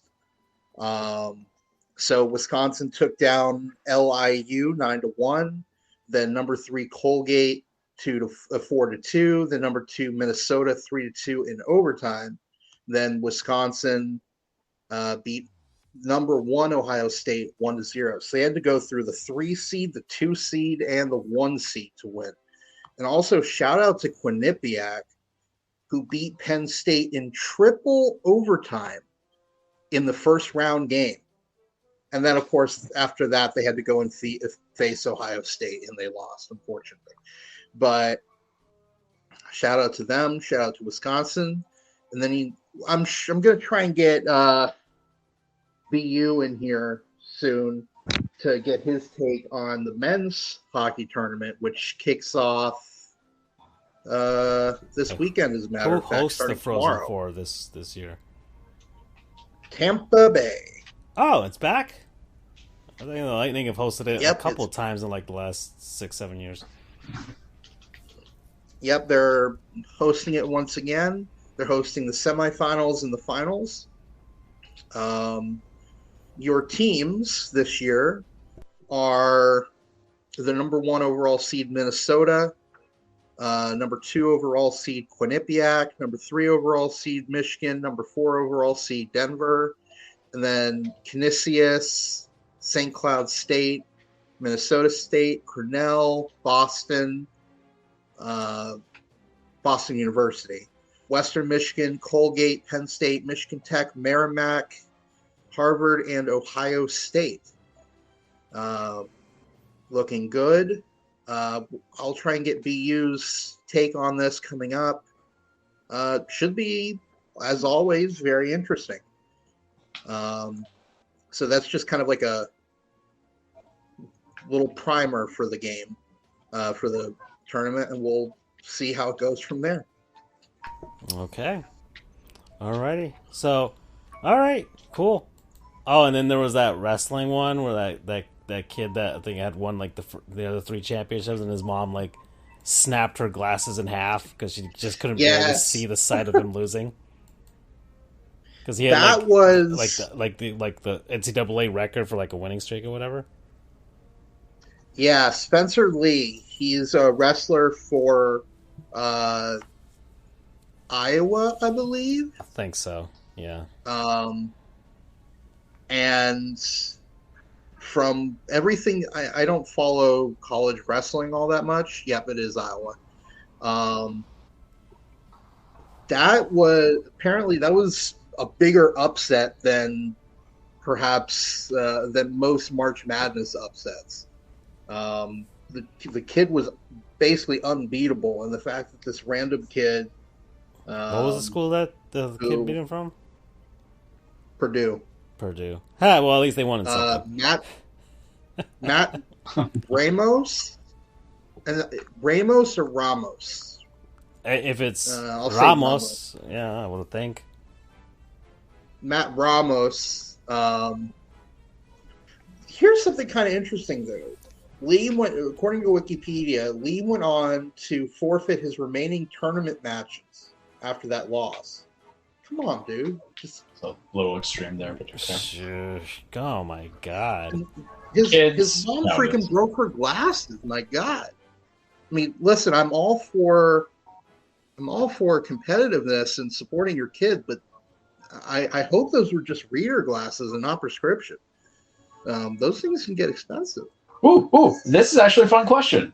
Has there been any sporting event that make you guys break something or about to break something? Toss anything.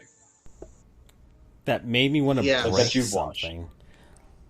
Watched. That made you so angry. Not like punching, like, you know, like I talked about my most emotional effect. I talked about my most angry was like when the Panthers lost to the Winnipeg Jets in 2012, and it looked like they were not going to secure the Southeast Division, but they eventually did. They backed into the playoffs that year, but like they basically choked that game away, and I was just. I felt like I've talked about this before, but things change. But I don't think I've ever wanted to break anything, like destroy anything. Like if you had something in your hand, you were so frustrated. Were you cursing, saying MFer, you know, particularly at a play? Like the most would be like that kind of heat. The most would be like a plastic utensil or something like that. But I like anything of actual note, I wouldn't even break for sure. Like I ain't doing. So you're a robot. Good to know. Yeah, you know. I think I may have thrown my wallet once across the room, but nothing hard or something that could actually cause damage. I know when UCF came up short against Duke, and it wasn't out of anger, it was just out of,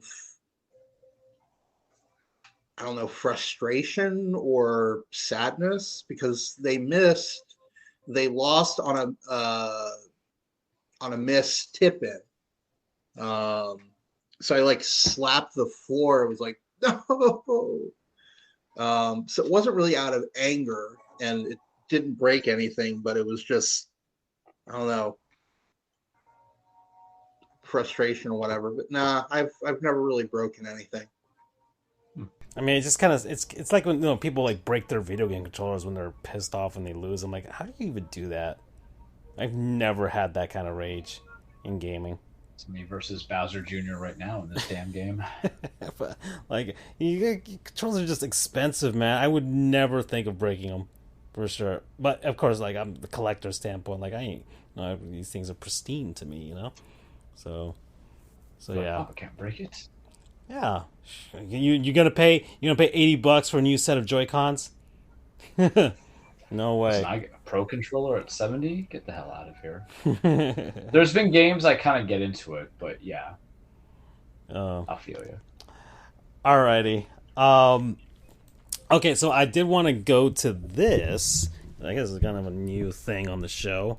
Okay, so I did, on the group chat, I did put out a call because last weekend, last weekend, I was just around the house and stuff like that. I didn't do anything. It was like a garbage weekend for me. It just felt like garbage. I wanted to feel like garbage, and that's what I did. So, but I was trying to look for stuff to watch. I do have a new slice of life anime I'm going to start. So I will start that. So I'm happy about that because I needed something like that. But I put out a call because especially last year, I was trying to trying to culture myself a little bit more. You guys always get on me for not watching movies and be like, how did you survive as a child? I'm like, I just played Sonic. That's all I did. So, but this past week, I put out the call for some movies, so I will watch some stuff over the weekend. For sure, I'll watch Tombstone. I think it was Tombstone, Heat, and I forgot what the other movie you guys wanted me to watch. It was one of Andrew's. I forgot what Andrew. I had it screenshotted, but yeah, but then I also put out the call. Not just I wanted to improve my earballs by getting some music recommendations. So Andrew completely lit up like a firework when he heard that. Like you were just jamming music recommendations down my throat. Like, slow down, please. I'm scared. But I did get. I'm gonna do this every week, once a week. Just one album from both of you. That way I get the disparaging different contrasts in genres and eras and stuff like that. I feel like that's a good thing. I can get a little bit of everything, get more well-rounded for sure, from both of y'all. And so, Andrew, you had suggested to me to listen to Toto, right? So that's what I did. I looked for it on YouTube. I saved the playlist. The Toto 4. So I listed that album. So I did listen to it, Andrew. I did listen to all the songs in the album. All right. So I did my homework, and I'm gonna go down to my likes. I'm gonna try and pick like 3 songs per album that I liked. Are we calling this Frankly Frank? Yeah, why not? On the segment name. Why not? Be frank with us. Yeah, well, I mean, I kind of been doing this on my solo podcast where I kind of just review the video games that I both acquired and beat in a month. So this is kind of something I want to do anyways, and we can do it on the show. It'll be fun. So of the 3 songs that I chose from you, Andrew, Rosanna. Okay. Oh yes. Okay. Because I've heard the song before, but I've never really paid attention to it. But hey man, you got the music video, got all this stuff. I'm like, okay, all right, I'm with this. I enjoy this. This was fun, right? Africa, okay. That's another, one that I've heard from before. But once again, I don't really pay attention to music. I kind of just listen to melodies and that's it. And I don't really pay attention to lyrics and stuff like that. But I'm trying to, pay attention to them, right? They're trying to get some meaning from the words for once, and then the other one, the third one that I picked was "Lovers in the Night." Oh, what's the great part about that song though? What? The song before it was intended to be basically one song that would flow right into each other. How the hell do you know this, man? Like, that's scary. It goes back to the original thing. Oh, that's his thing, dude. Boys, back in the day, with CDs and actual records, vinyl, the songs could flow into each other. That's kind of a lost art these days. But like one of my favorite songs is "Serious." Is that why? Hold on. Is that why you like? Because I sent you like the actual playlist album that's on YouTube, but you sent me the one that's basically exactly just the entire thing in one shot instead of just like it's like one hour long thing that you sent me that you just listened to it in one shot. So that's why you did that. Exactly why, Francisco. I see. Because if it's spaced out like that, you don't get that flow. So like "Serious," aka the Chicago Bulls song, by Alan Parsons Project, that flows right into "Eye in the Sky." Great 2 songs together. Or like "Hard to Say I'm Sorry" and "Getaway" by Chicago. those you have to listen to together on the album because they intentionally flow it together. Or like, to a certain extent, We Will Rock You and We Are the Champions. They're technically two songs, and there is that blank space in between. So it could be split out, but it was intended to flow as one song together. Okay. That's yes, Francis. Yes, Charles. I know my memory scares me too. Yeah, I mean, well, something like that. Just okay. So there was a method to the madness. I'm like, why does this man send me the whole thing for like an hour long? Jeez. Like, but here's the thing. We know, like, CDs blend together. We are old men. We're older than you. But the fact that I didn't know that. Songs, I'm not like all I know is video games, man. That's and shows on Nickelodeon from the 90s. That was my thing. This is it was easier to do back. It was easier to do back then because the whole thing was written as essentially exactly. It was written as one line basically. So you had that ability to flow things together. It's like I said, it's kind of a lost art today. The last album I could really think did it pretty well was it was probably American Idiot. I forget which two songs, but they flowed together pretty well. They actually did it twice. It was intended to be kind of like a rock opera. There were a couple of songs that did that, but like I said, you don't really see it all that much. Holiday, because that's how they did the music videos. Back when music videos mattered. Exactly. And then they added to it by merging the two music videos, which was great, like you mentioned. Okay. Interesting. Well, those are the three songs that I liked, and I guess I'll have to re-listen the one song with Lovers in the Night and kind of maybe I'll get more of an appreciation for it by listening to those songs back to back, going into one and the other. I am just curious though. I don't want to say that that Africa is a cop out because it is a great song, but everyone's heard it. I know, but this is what I like.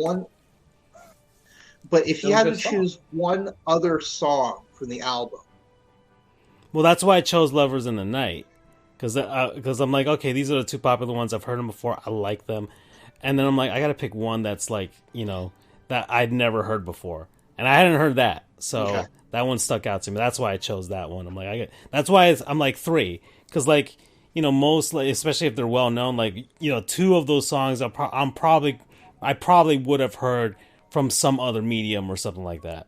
Whereas there's probably a third, that I'm like, okay, I never heard of this before. I'm jamming with this. Let's go. Like that's why I'm picking three from the set here. So that's why I'm like, hey. After the show, I want you to. You can make your suggestion now for the next one if you want. But like, let's go. Listen, this is the next one. The cage is gonna be a short segment, so by all means. I'll make the next suggestion in the chat. Okay. Well, in any case, so those are the three, and then I listened to the ones you gave me, Charles, from Capital Cities. What was it? The Mysteries. Tidal Way of Mysteries. Tidal Way of Mysteries. There we go. Tidal Way of Mysteries. Yeah, so I listened to that one, and so these are the three that I picked.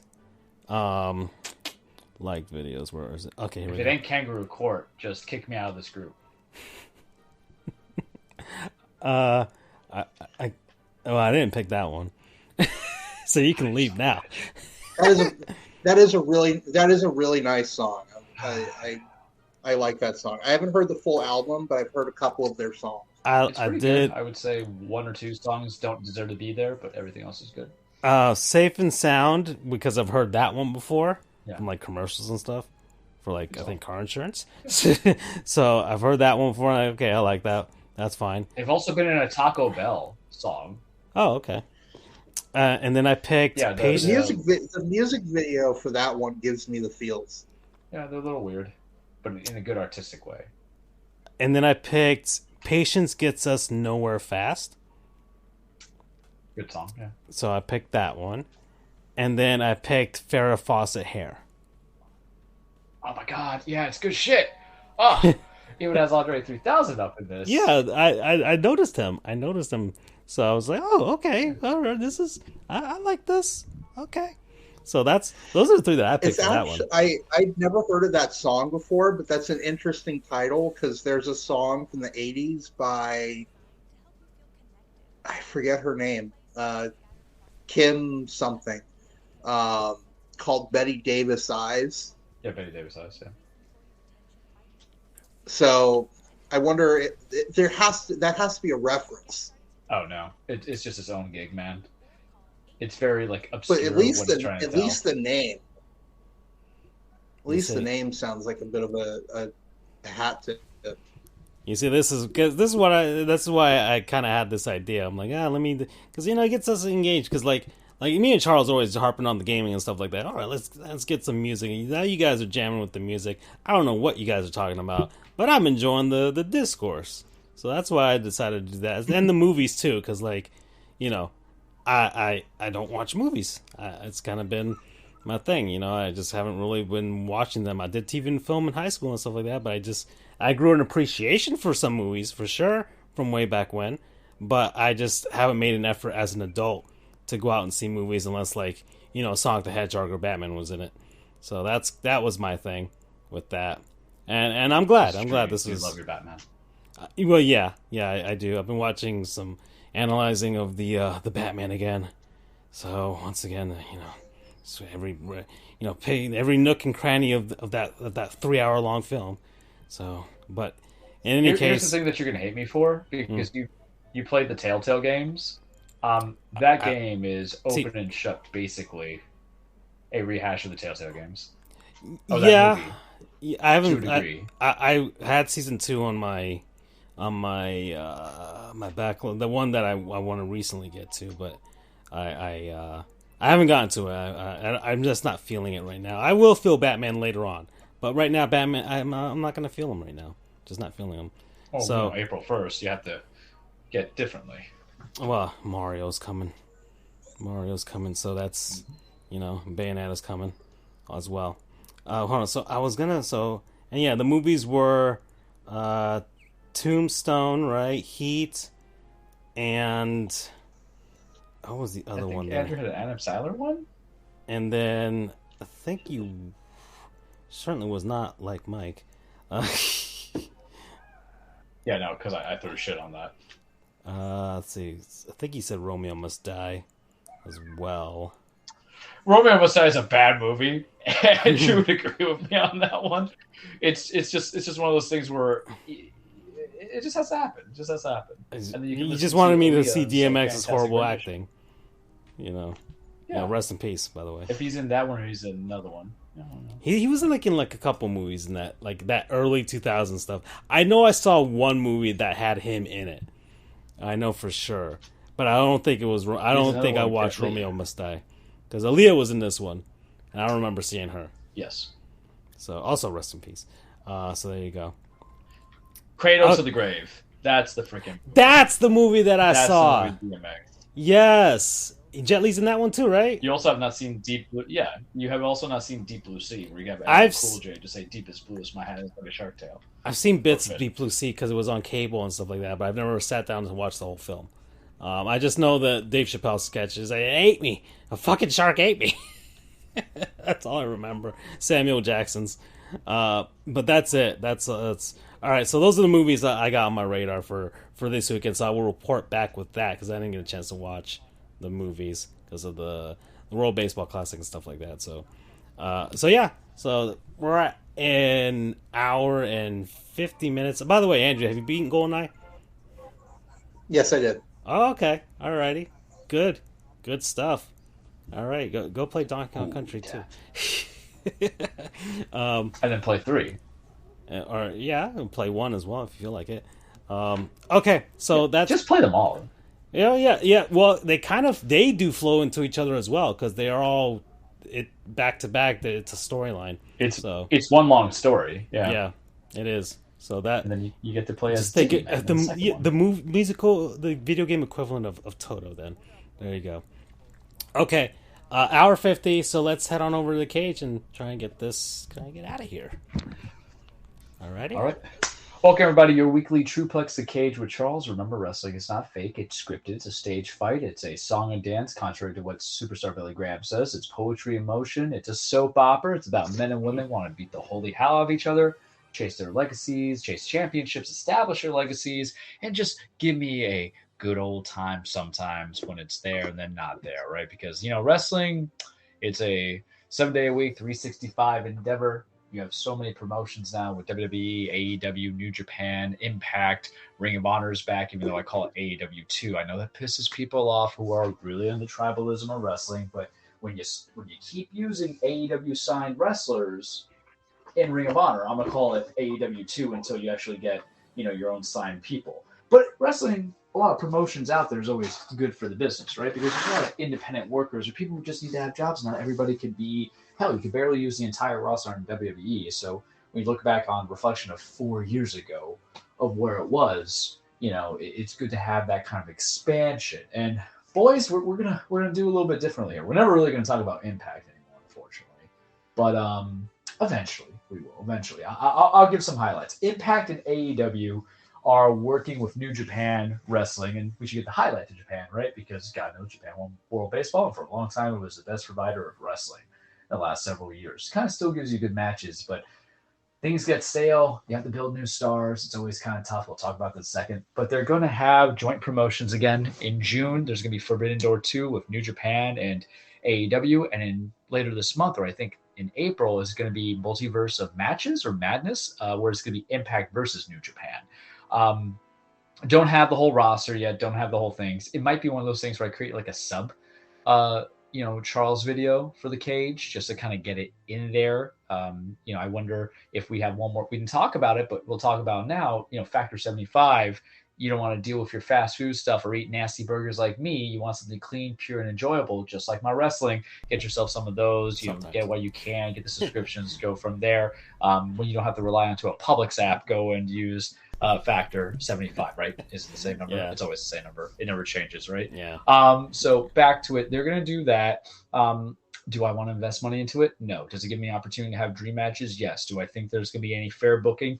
Obviously not. When it comes to AEW versus New Japan, there were some good matches that they had last year, such as the Fatal 4-Way that led to Adam Cole's concussion. But I'm interested in seeing if they're actually going to get Mercedes Moné, formerly known as Sasha Banks, in there to defend the New Japan Women's Championship against whomever they might have, whether it be Jamie Hayter, Britt Baker, what have you, and then what they're going to do. But so that's coming up on the horizon. Let's talk about New Japan. The J Cup happened, and is that the New Japan Cup or the J Cup happened? And Multiverse United. So scratch us. Impact, New Japan, Multiverse United. The final was Sonata versus Dave Finlay, and I feel like I have to catch you guys up on some stuff. So Bullet Club 444 Life was a rendition that had been going on for many years. It's a faction that had a lot of kind of Gaishin competitors, Gaishin meaning foreigners. It was compiled like everybody. It feels like your modern day NWO. It's good, it's bad, it's whatever. The leader, Jay White, who we like. Follow us on Twitter, Jay. Charles the True, Dan Friholius, FJOJR. The Sports Goofs, one of them is an underscore somewhere in there. He left. He's out. Good. He's going to go be a free agent, explore new contracts. He's probably going to AEW. So they put in David Finlay, who is the son of Fit Finlay. Well, we love Fit Finlay from WWE. So it was him versus Sonata. Sonata turned heel. He left Los Ingonables de Japan, which is very sad. He changed from having the blonde hair and the blonde beard to this very suave Yakuza-looking guy. I'm not saying Yakuza as in the gang. I'm talking about Yakuza as in what Francisco and I play. And I think he has it, man. Like, he won. A lot of people thought it was going to be Finlay, but they made the right call to have it be Sonata. Now he's part of a new faction, which they call Just Five Guys, which cracks me up because as American, you see David Finlay right there coming out like a bad Terminator vibe. I'm not feeling it. We'll talk about that in a second. But going with Sonata, he won. He's going to go against Okada and Sakura Genesis. I really hope he wins. I like Okada, but Okada can't always be your fallback to holding the main championship, which we call the Decepticon title, because look at that belt. When you don't have anything to kind of build it, you got to create new stars. Sonata, New Japan's so inconsistent with their booking where they can have someone hold a title and then lose it, or they hold it for too long, or they have a guy which you think they're going to build in to be a challenger. And when we're talking about booking, we're talking about story booking, right? We're building in, we're telling the story, we're putting in the beats, and then it just dies. So they might, like, they'll have champions who lose a big title and they'll just go win a smaller title. It doesn't fit. And the same thing goes with challengers. And like I said, it's just kind of time to take a chance. And the problem is, last time they took a chance, when the COVID era happened, they gave the title to Evil. And that wasn't working. Evil was a wrestler, married to Io Shirai, but it was just not working. Poor Evil. He's probably a good mid-card, but you can't put the double title on him. He beat my boy Naito, of all people. I can't have that happen. But I feel bad for Finlay because obviously it's not like he's politicking. It's not like he's Hulk Hoganing. For whatever reason, Gato, who is the booker in New Japan, said, we're going to put him as the leader. And the Twitterverse, and I've said it kind of time and time again, it should not be a platform, and that's the only like social media I use. So that's kind of like where I'm going to attack it on. But I'm sure the IWC internet wrestling community is out there in many factions. This is not a vessel for you to kind of bully people and wrestlers and call them trash and just insult them and say all these terrible things about them. They're realistically, I'm going to give you some insight. They're performers or actors giving a script, and they're just honoring the script. There, it is not 1970s, 80s wrestling in the territories where Ric Flair and Hogan and to a degree, other wrestlers were saying, I need to win. Supposing I lose, that's not going to work for me, brother. That's Hulk Hogan right there. They put on Finlay. They feel like Finlay's going to be there. And it got so bad where they were putting the bullying, the harassment, things like that. The guy deactivated his Twitter. Now, mind you, he could deactivate for many different reasons, but I'm just connecting the dots. So you shouldn't do it because at the end of the day, these are performers who are looking off for you. I wouldn't say he's trash. He's not my cup of tea, but that's because he just got put into a faction out of nowhere. So there's a story logistics behind it. But these guys are still, especially with the legacy he has with Finlay, these guys are still better performers than we're ever going to be. And I can take with the opinion where they're just like, this guy's like the way his attire is like a second rate, whatever. I'm like, that's fine. Because you are in charge of your gear. But the way they'll kind of go is like further and further. You'll see that with how they comment on women's wrestlers and all this other stuff. And I'm just going to go back into it. I don't know if I talked about Hannah like 2 years ago. She was a Stardom wrestler, Hannah Kimura. I can never say it correctly, but she committed suicide from the bullying that was going on, cyberbullying from just the internet and everything like that. She probably may have had other issues. I'm not going to speculate, but it's that toxic culture that we talk about. So whether it be athletes, whether it be sports entertainers, performers, musicians, whatever, like we need to chill a little bit of being assholes, to put our 2 cents. You can say you didn't like something. You can say it sucked. You can say it goes from there. But, I can tell you who washed human beings are and terrible human beings are. I can tell you in the professional wrestling world, it's like the Chris Benoit's or Ultimate Warrior. And one day I think I might have gone into detail why I don't like Warrior, but that's just me. But Finlay hasn't done anything. He's not, doing these other things. He's not. I won't go into detail for the specifics of wrestlers in the past because that's opening up a can of worms here. We are a sports show, everybody. But y'all need to chill. All I'm saying, it ain't that deep. Going into other aspects of wrestling, AEW, we haven't talked about a little bit. So I'm interested. As I've been saying to Andrew and Francisco, we love us some MJF. I feel sometimes his promos have gotten a little bland since he's been champion, but last week was his rebar mitzvah on Dynamite. And you guys can watch Dynamite tonight on TBS. It's going on right now. And I was like, what are they going to do here? And my favorite gift that I sent to you, Andrew, was the whole, you got me all Meshuggah up in this bitch. So what the hell does Meshuggah mean? Because I watched The Nanny when I was a kid, but not all the terminology translated over. So do you know what Meshuggah means? I feel like... Unfortunately, it takes pretty much everyone a second because nothing quite translates exactly, but I'd say it's kind of like crazy almost. Yeah, so according to Google, the word comes from Yiddish term Meshuggah, which is based on adjective Meshuggah, meaning crazy or nonsensical. So, all right, we got that because, it reminds me of the word cabron in Spanish, where it has many tiered layers of what it could mean. It depends on how you say it, the inflection, all that stuff. Are you calling me a bastard, or are you calling me, there's like 3 different words. If I call you a huevon, you're a fucking testicle. That's what you are, bud. There is no anything that comes into it. Because cabron's like that thing where you can even be a term of endearment. And I'm just like, really? Okay. Anyway. So he had his rebar mitzvah, and the whole question was he just had this iron match with Brian Danielson. I almost said his old WWE Daniel Bryan. And I'm like, who is going to be the challenger? Well, they brought everybody out because the thing that they did about a year into AEW was said, hey, these are going to be our 4 pillars. And that was Jungle Boy, that was Sammy Guevara, that was Darby Allin, and that was MJF. Well, out of the 4, you now finally have somebody who has held the main title, which is MJF. Sammy and Darby have held the TNT title, which is their mid-card title, multiple times. And then Jungle Boy has won the tag titles. He has just come across from beating Christian Cage, that Christian from WWE, WWF days. The promos were good. It was good. If you're going to set me up for a fatal 4-way, I'm all for it. If you're going to set me up with MJF going against all these guys, that's fine. It's one of those blended elements where two guys are heels, 2 guys are faces, but I'm okay with heels versus heels or faces versus faces to establish number 1 contenderships or, just going for a championship. Like that's kind of like the ultimate prize. The ultimate prize of wrestling shouldn't be like, I'm a bad guy who's going to do bad things. At the end of the day, you're always employed and you still want to, in some way, shape, or form, go to a championship. There's only a few select wrestlers I say that person never needs to hold a title in their life because they're a different era or a different kind of specialty, which I'll give case in point like Bray Wyatt over WWE. I think the worst decision that Vince made was putting the title on the Fiend multiple times because now he lost that effect and now Bray's not doing anything and he's hurt and his WrestleMania match is canceled. More on that in a second. But I'm interested because these guys are good performers. MJF versus Darby I've seen before at Revolution 2 Novembers ago, and I thought that was like maybe second match of the night, but it was good. MJF can go, Darby can go. Sammy, even though he has a very punchable face, and trust me, he's a very punchable guy. He got popped up a little bit by Andrade, and that's why Andrade's suspended along with being injured. He's got talent. Jungle Boy, it's in between. So fun fact about Jungle Boy, he is Luke Perry's son. They utilize that his father is deaf in the storyline between him and Christian.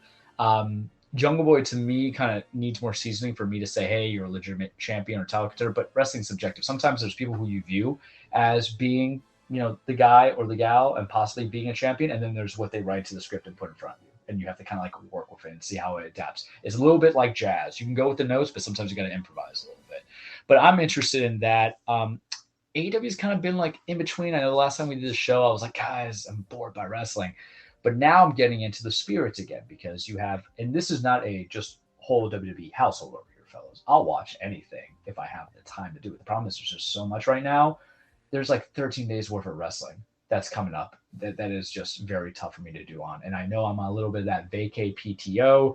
I will not be spending a lot of my time watching, but I am at least getting it back into the aspects of AEW and going from there. The women's championship, they got to figure out what's going on there with Jamie Hayter and who she's going to challenge. Because right now it's her and Britt Baker and Riho going against the Outcasts, which is Saraya and Ruby, and then Tony Storm, people who were not AEW originals coming over. They're going to set up for a blood and guts match. I don't really care. TNT title, I don't know what the hell's going on. Wardlow and Hobbs are still feuded, not feuding. Like I have disagreements on that. And also there's just so many different championships because you have the AEW International Championship, which was the All-Atlantic Championship, which they redubbed so quickly. There's good performers in there. I wish Tony Khan was a little bit more consistent. I don't care enough about what's going on in the tag team division. The matches are good, but the Guns are your champions. They're going to go against FTR, or we can kind of segue that. What I do care about, though, the Trios Championship. You see, there's so many titles I have to talk to you guys about. The Trios titles, which is a 3-man group. So, like, if we challenge, we can get the Trios title because there's 3 of us. It's now held by House of Black, which is Malachi Black, Brody King, and then Buddy Matthews. Let them hold the belts that long, TK. They just took out the Elite a couple weeks ago at the pay-per-view. They had a pretty decent triple threat match against them and the JAS. It was a little bit screwy, but I can get behind it. I don't know what we're doing, Jade Cargill. We're looking at the banner right now. I really think she should just vacate the title and go after Jamie Hayter. She's undefeated. She's had 52 wins, 0 losses. You can say, hey, I'm going to drop this, get this, and you can have her versus Jamie, and you can make that decision of what you want to do. Because the problem is that I feel that TBS title, which is the women's secondary title, has been slightly elevated more than the women's title because I don't like sometimes main titles being feuded with a whole grasp of people that no one's challenging it. If it becomes a faction war and you're fighting because you hate each other, but no one wants a shot at your title, then does the title matter, right? That's like making Japan versus US an exhibition game instead of being the finals of the World Baseball Classic. Look how I brought that shit together, guys. Holy crap. It has to mean something. And the worst thing that you can do, to me, there's the rule of kayfabe, and you never break kayfabe. But the biggest like worst thing that you could do to me is that you have a title get diminished by not being part of proponent of the story. That's not saying you can't build good stories in a faction war and have the title still there. Case in point, someone pins the current champion Jamie Hayter in that eventual blood and guts match between the Outcasts and then the AEW Originals. That person could be in line for a story to become champion and get a title shot. You can work with that, but you can't have titles fall back. And if you have the TBS title by Jade Cargill, who is just, I think she's really good. I think she has a lot of potential, and she has lived some of that potential now. There's more so. If she's kind of outshining, but she's not on TV that much, it kind of hurts in the structure. I also think the mid-card title for the women's division doesn't work as much in comparison to doing a women's tag team championships, because you don't have it. And I think you could do it better than what the WWE does, because WWE is just like not doing anything with Damage Control, who is holding their women's tag titles. And then also the NXT championships, women's tag team championship is not good either. Sorry. But AEW has my interest. We'll follow up. I'll always be looking at the Twitter and building to it. And then we'll go to WWE, because I'm not going to spend too much time on WWE, because we know next week it's going to be the entire cage. It is WrestleMania. It is going to be predictions. And let me tell you guys my plight, because it's not just WrestleMania. It's also the NXT pay-per-view Stand and Deliver. Saturday and Sunday is going to be hell for me, because Saturday I'm going to watch that NXT pay-per-view. And I have seen Stand and Deliver, by the way. I have to miss WrestleMania. Yeah, Edward James Olmos, good movie. Good movie. Fantastic. Fantastic movie. And then, fantastic movie. How do I reach these kids? And then you have WrestleMania Night 1, and I can't watch that because I have to do the charity event thing. And then comes Night 2 WrestleMania. So my Sunday is going to be all day WrestleMania, man. I just got to break it apart. I'm going to suffer for the goodness of my enjoyment and for you guys and for everybody who listens out there do predictions. But here is what I will tell you about WrestleMania. It could possibly be a banger for 3 reasons. 1, I don't have Bray Wyatt versus Bobby Lashley going against each other now. Bray, unfortunately, is hurt. But that story wasn't making any sense to me. And sometimes if you're putting up WrestleMania as the definitive and the classic, it kind of feels like how you should have like the Super Bowl make sense if it's the number 1 seed on both sides, right? Not always the best argument, but sometimes it makes sense. Like 2 legitimate powerhouses. That's the best way I can explain it to you. Or how about this? I'll make it even better. You're true number 1s in boxing with champion and contender, as opposed to mandatory interim fights for anybody who follows the combat sports. You see that happen too often. It's disappointing. It's a tune-up match, basically. I want the real stuff. It's basically getting Floyd and Manny Pacquiao, Floyd Mayweather and Manny Pacquiao at their prime, as opposed to years delay. That's how I would best equate it to you. It was not there. The story wasn't there. And when it comes to WrestleMania, it matters. Maybe on a throwaway pay-per-view, it's fine. I hope Bray gets better. I hope they fix his character. Bobby Lashley can find something else to do. Sure. But the other highlights we're going to go on, the 2 other big things I'm coming into, and there's more, but WrestleMania could be very good, or it could be like too stacked. That's the problem with 2 night pay-per-views. If night 1 is better than night 2, I'm going to bitch about it night 2. If night 2 is better than night 1, I'll be like, why did I waste that time on night 1? So I guess I'm stuck watching all day, right, boys? But first off, the Bloodline feud is just now coming into full culmination. You got Roman and Cody. I still think Roman's cooking Cody in them promos, but I'm a little bit invested now. My problem with the Cody booking is Cody has only wrestled 2 guys since he came back from the Royal Rumble, Baron Corbin and LA Knight, and both of those guys are mid-card at best. Middle mid-card, not mid as in lackey, but middle mid-card. So how am I going to propel to a guy who beat Seth Rollins in June, the last match? Torres Peck was gone for 5, 6, 7, 8 months, comes back and win the Royal Rumble, but he was entry number 30. It's not like he came back as the number 1 guy, so let's not get that twisted, right? But if he hasn't beat anybody who can at least make me think he can knock on Roman's door, the same Roman who's beaten Brock, the same Roman who has beaten Kevin Owens multiple times, the same Roman who beat Drew McIntyre. Yes, he's getting help and stuff like that, but work with me here. He's beating established guys, and Cody's just beating mid-card people. How is that going to make me think it? You know what I mean? So that's why they kind of interwoven Owens and Sammy, which brings into part 2. The tag match is going to be better than the heavyweight championship match. I'm just saying. You're going to have the Usos versus Owens and Sammy. I'm really hoping that's all on night 2, since I can't be there for night 1. How we got here, Andrew, to summarize it, many, many months ago, Sammy walked into the locker room and wanted to be snivelly to the cool kids. And it took a lot of time for him to get accepted. And Jay didn't trust him. And Jimmy loved him. Solo got to him. Roman got to like him. There was a time in Canada where Jay and Jimmy could be there for the obvious criminal arrest. and Solo couldn't be there for whatever reason. So Sammy had to help out, beat up Drew McIntyre a little bit. Sammy's had their back. There was the War Games match where he didn't betray Kevin Owens, but he cemented his relationship with the Bloodline for them, gave Jay the pin. Everybody accepted him. Everybody loved him. He went from being the honorary Uso to Sammy Uso, basically. It was fantastic. And then he just couldn't pull the trigger against his boy Kevin Owens at the Royal Rumble, where Roman was trusting or having concerns about his loyalty and said, hey, hit him with the chair. He says, I can't do it. You're better than this. And then he hit Roman first instead of Roman attacking them, because Sammy was like, well, F it anyway. Basically, all right, if I could best explain it, my nerdy self, Sami Zayn went out Stringer Bell style in the wire. Well, if there's nothing I can do to change your mind, get on with it. And he just got lit up. And then he had that fantastic match at Elimination Chamber, which is, at the moment, my WWE match of the year. Until the third thing that could make me very, very happy. Guys, we are getting international triple threat patty, beef patty. And I am so ready. Vince McMahon doesn't always give me what I want. Hunter Hearst Helmsley, Paul Levesque seems to give me what I want. And he's going to be Gunther versus Sheamus versus Drew McIntyre. You mean the same Gunther and Sheamus who gave me my match of the year last year at Clash of the Castle for the Intercontinental Championship? Yep. Are you going to be dudes who have wrestled and have produced good matches when it was Sheamus versus Drew McIntyre several times? Yep. And they're going to be a triple threat rules? Yep. And it's going to be for championship? Yep. And you have the possibility of like Gunther still retaining to break the Honky Tonk Man's record, who shouldn't really have that record to begin with, because Honky Tonk was more of a character than an actual pro wrestler? Yep. And is it going to be fantastic? Yep. Is it going to be a banger? Absolutely. And if I don't get more than 22 minutes of that match, am I going to cry? Yep. Am I going to get relief if I see that match go 20 plus? Yep. Am I going to be a happy camper while I watch the international quad patty of Austria and Ireland and Scotland go at it? Yep. Am I ready for it? Absolutely. Because that's all I've been telling you guys I've been wanting for what, a month and a half? And then it happens. I sent you guys my reaction. It's the Michael Jordan used to believe in, or I used to pray for times like this. I'm so excited for that match, because it's going to be a mixture of actual wrestling with guys beating the shit out of each other. That's how it's supposed to go, because I believe those three men could whoop my ass.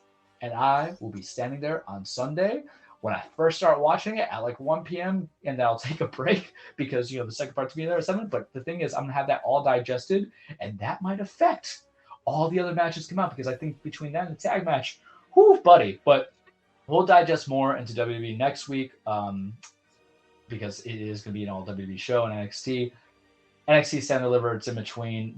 It could be a banger of a card, but I'm ready, boys. I'm ready for it, and that's all I got for you this week on the Cage. Alrighty.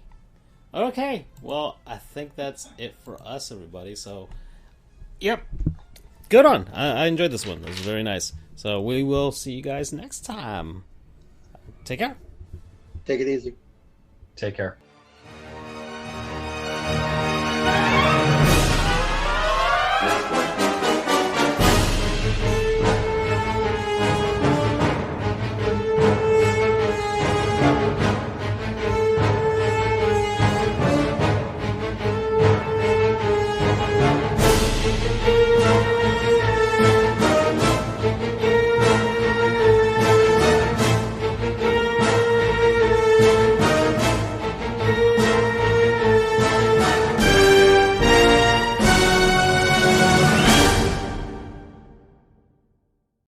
Goofs is over, get out of here, go do something. Or at least a week, then Charles and Drew and Francisco, you crave and seek Taco Bell time.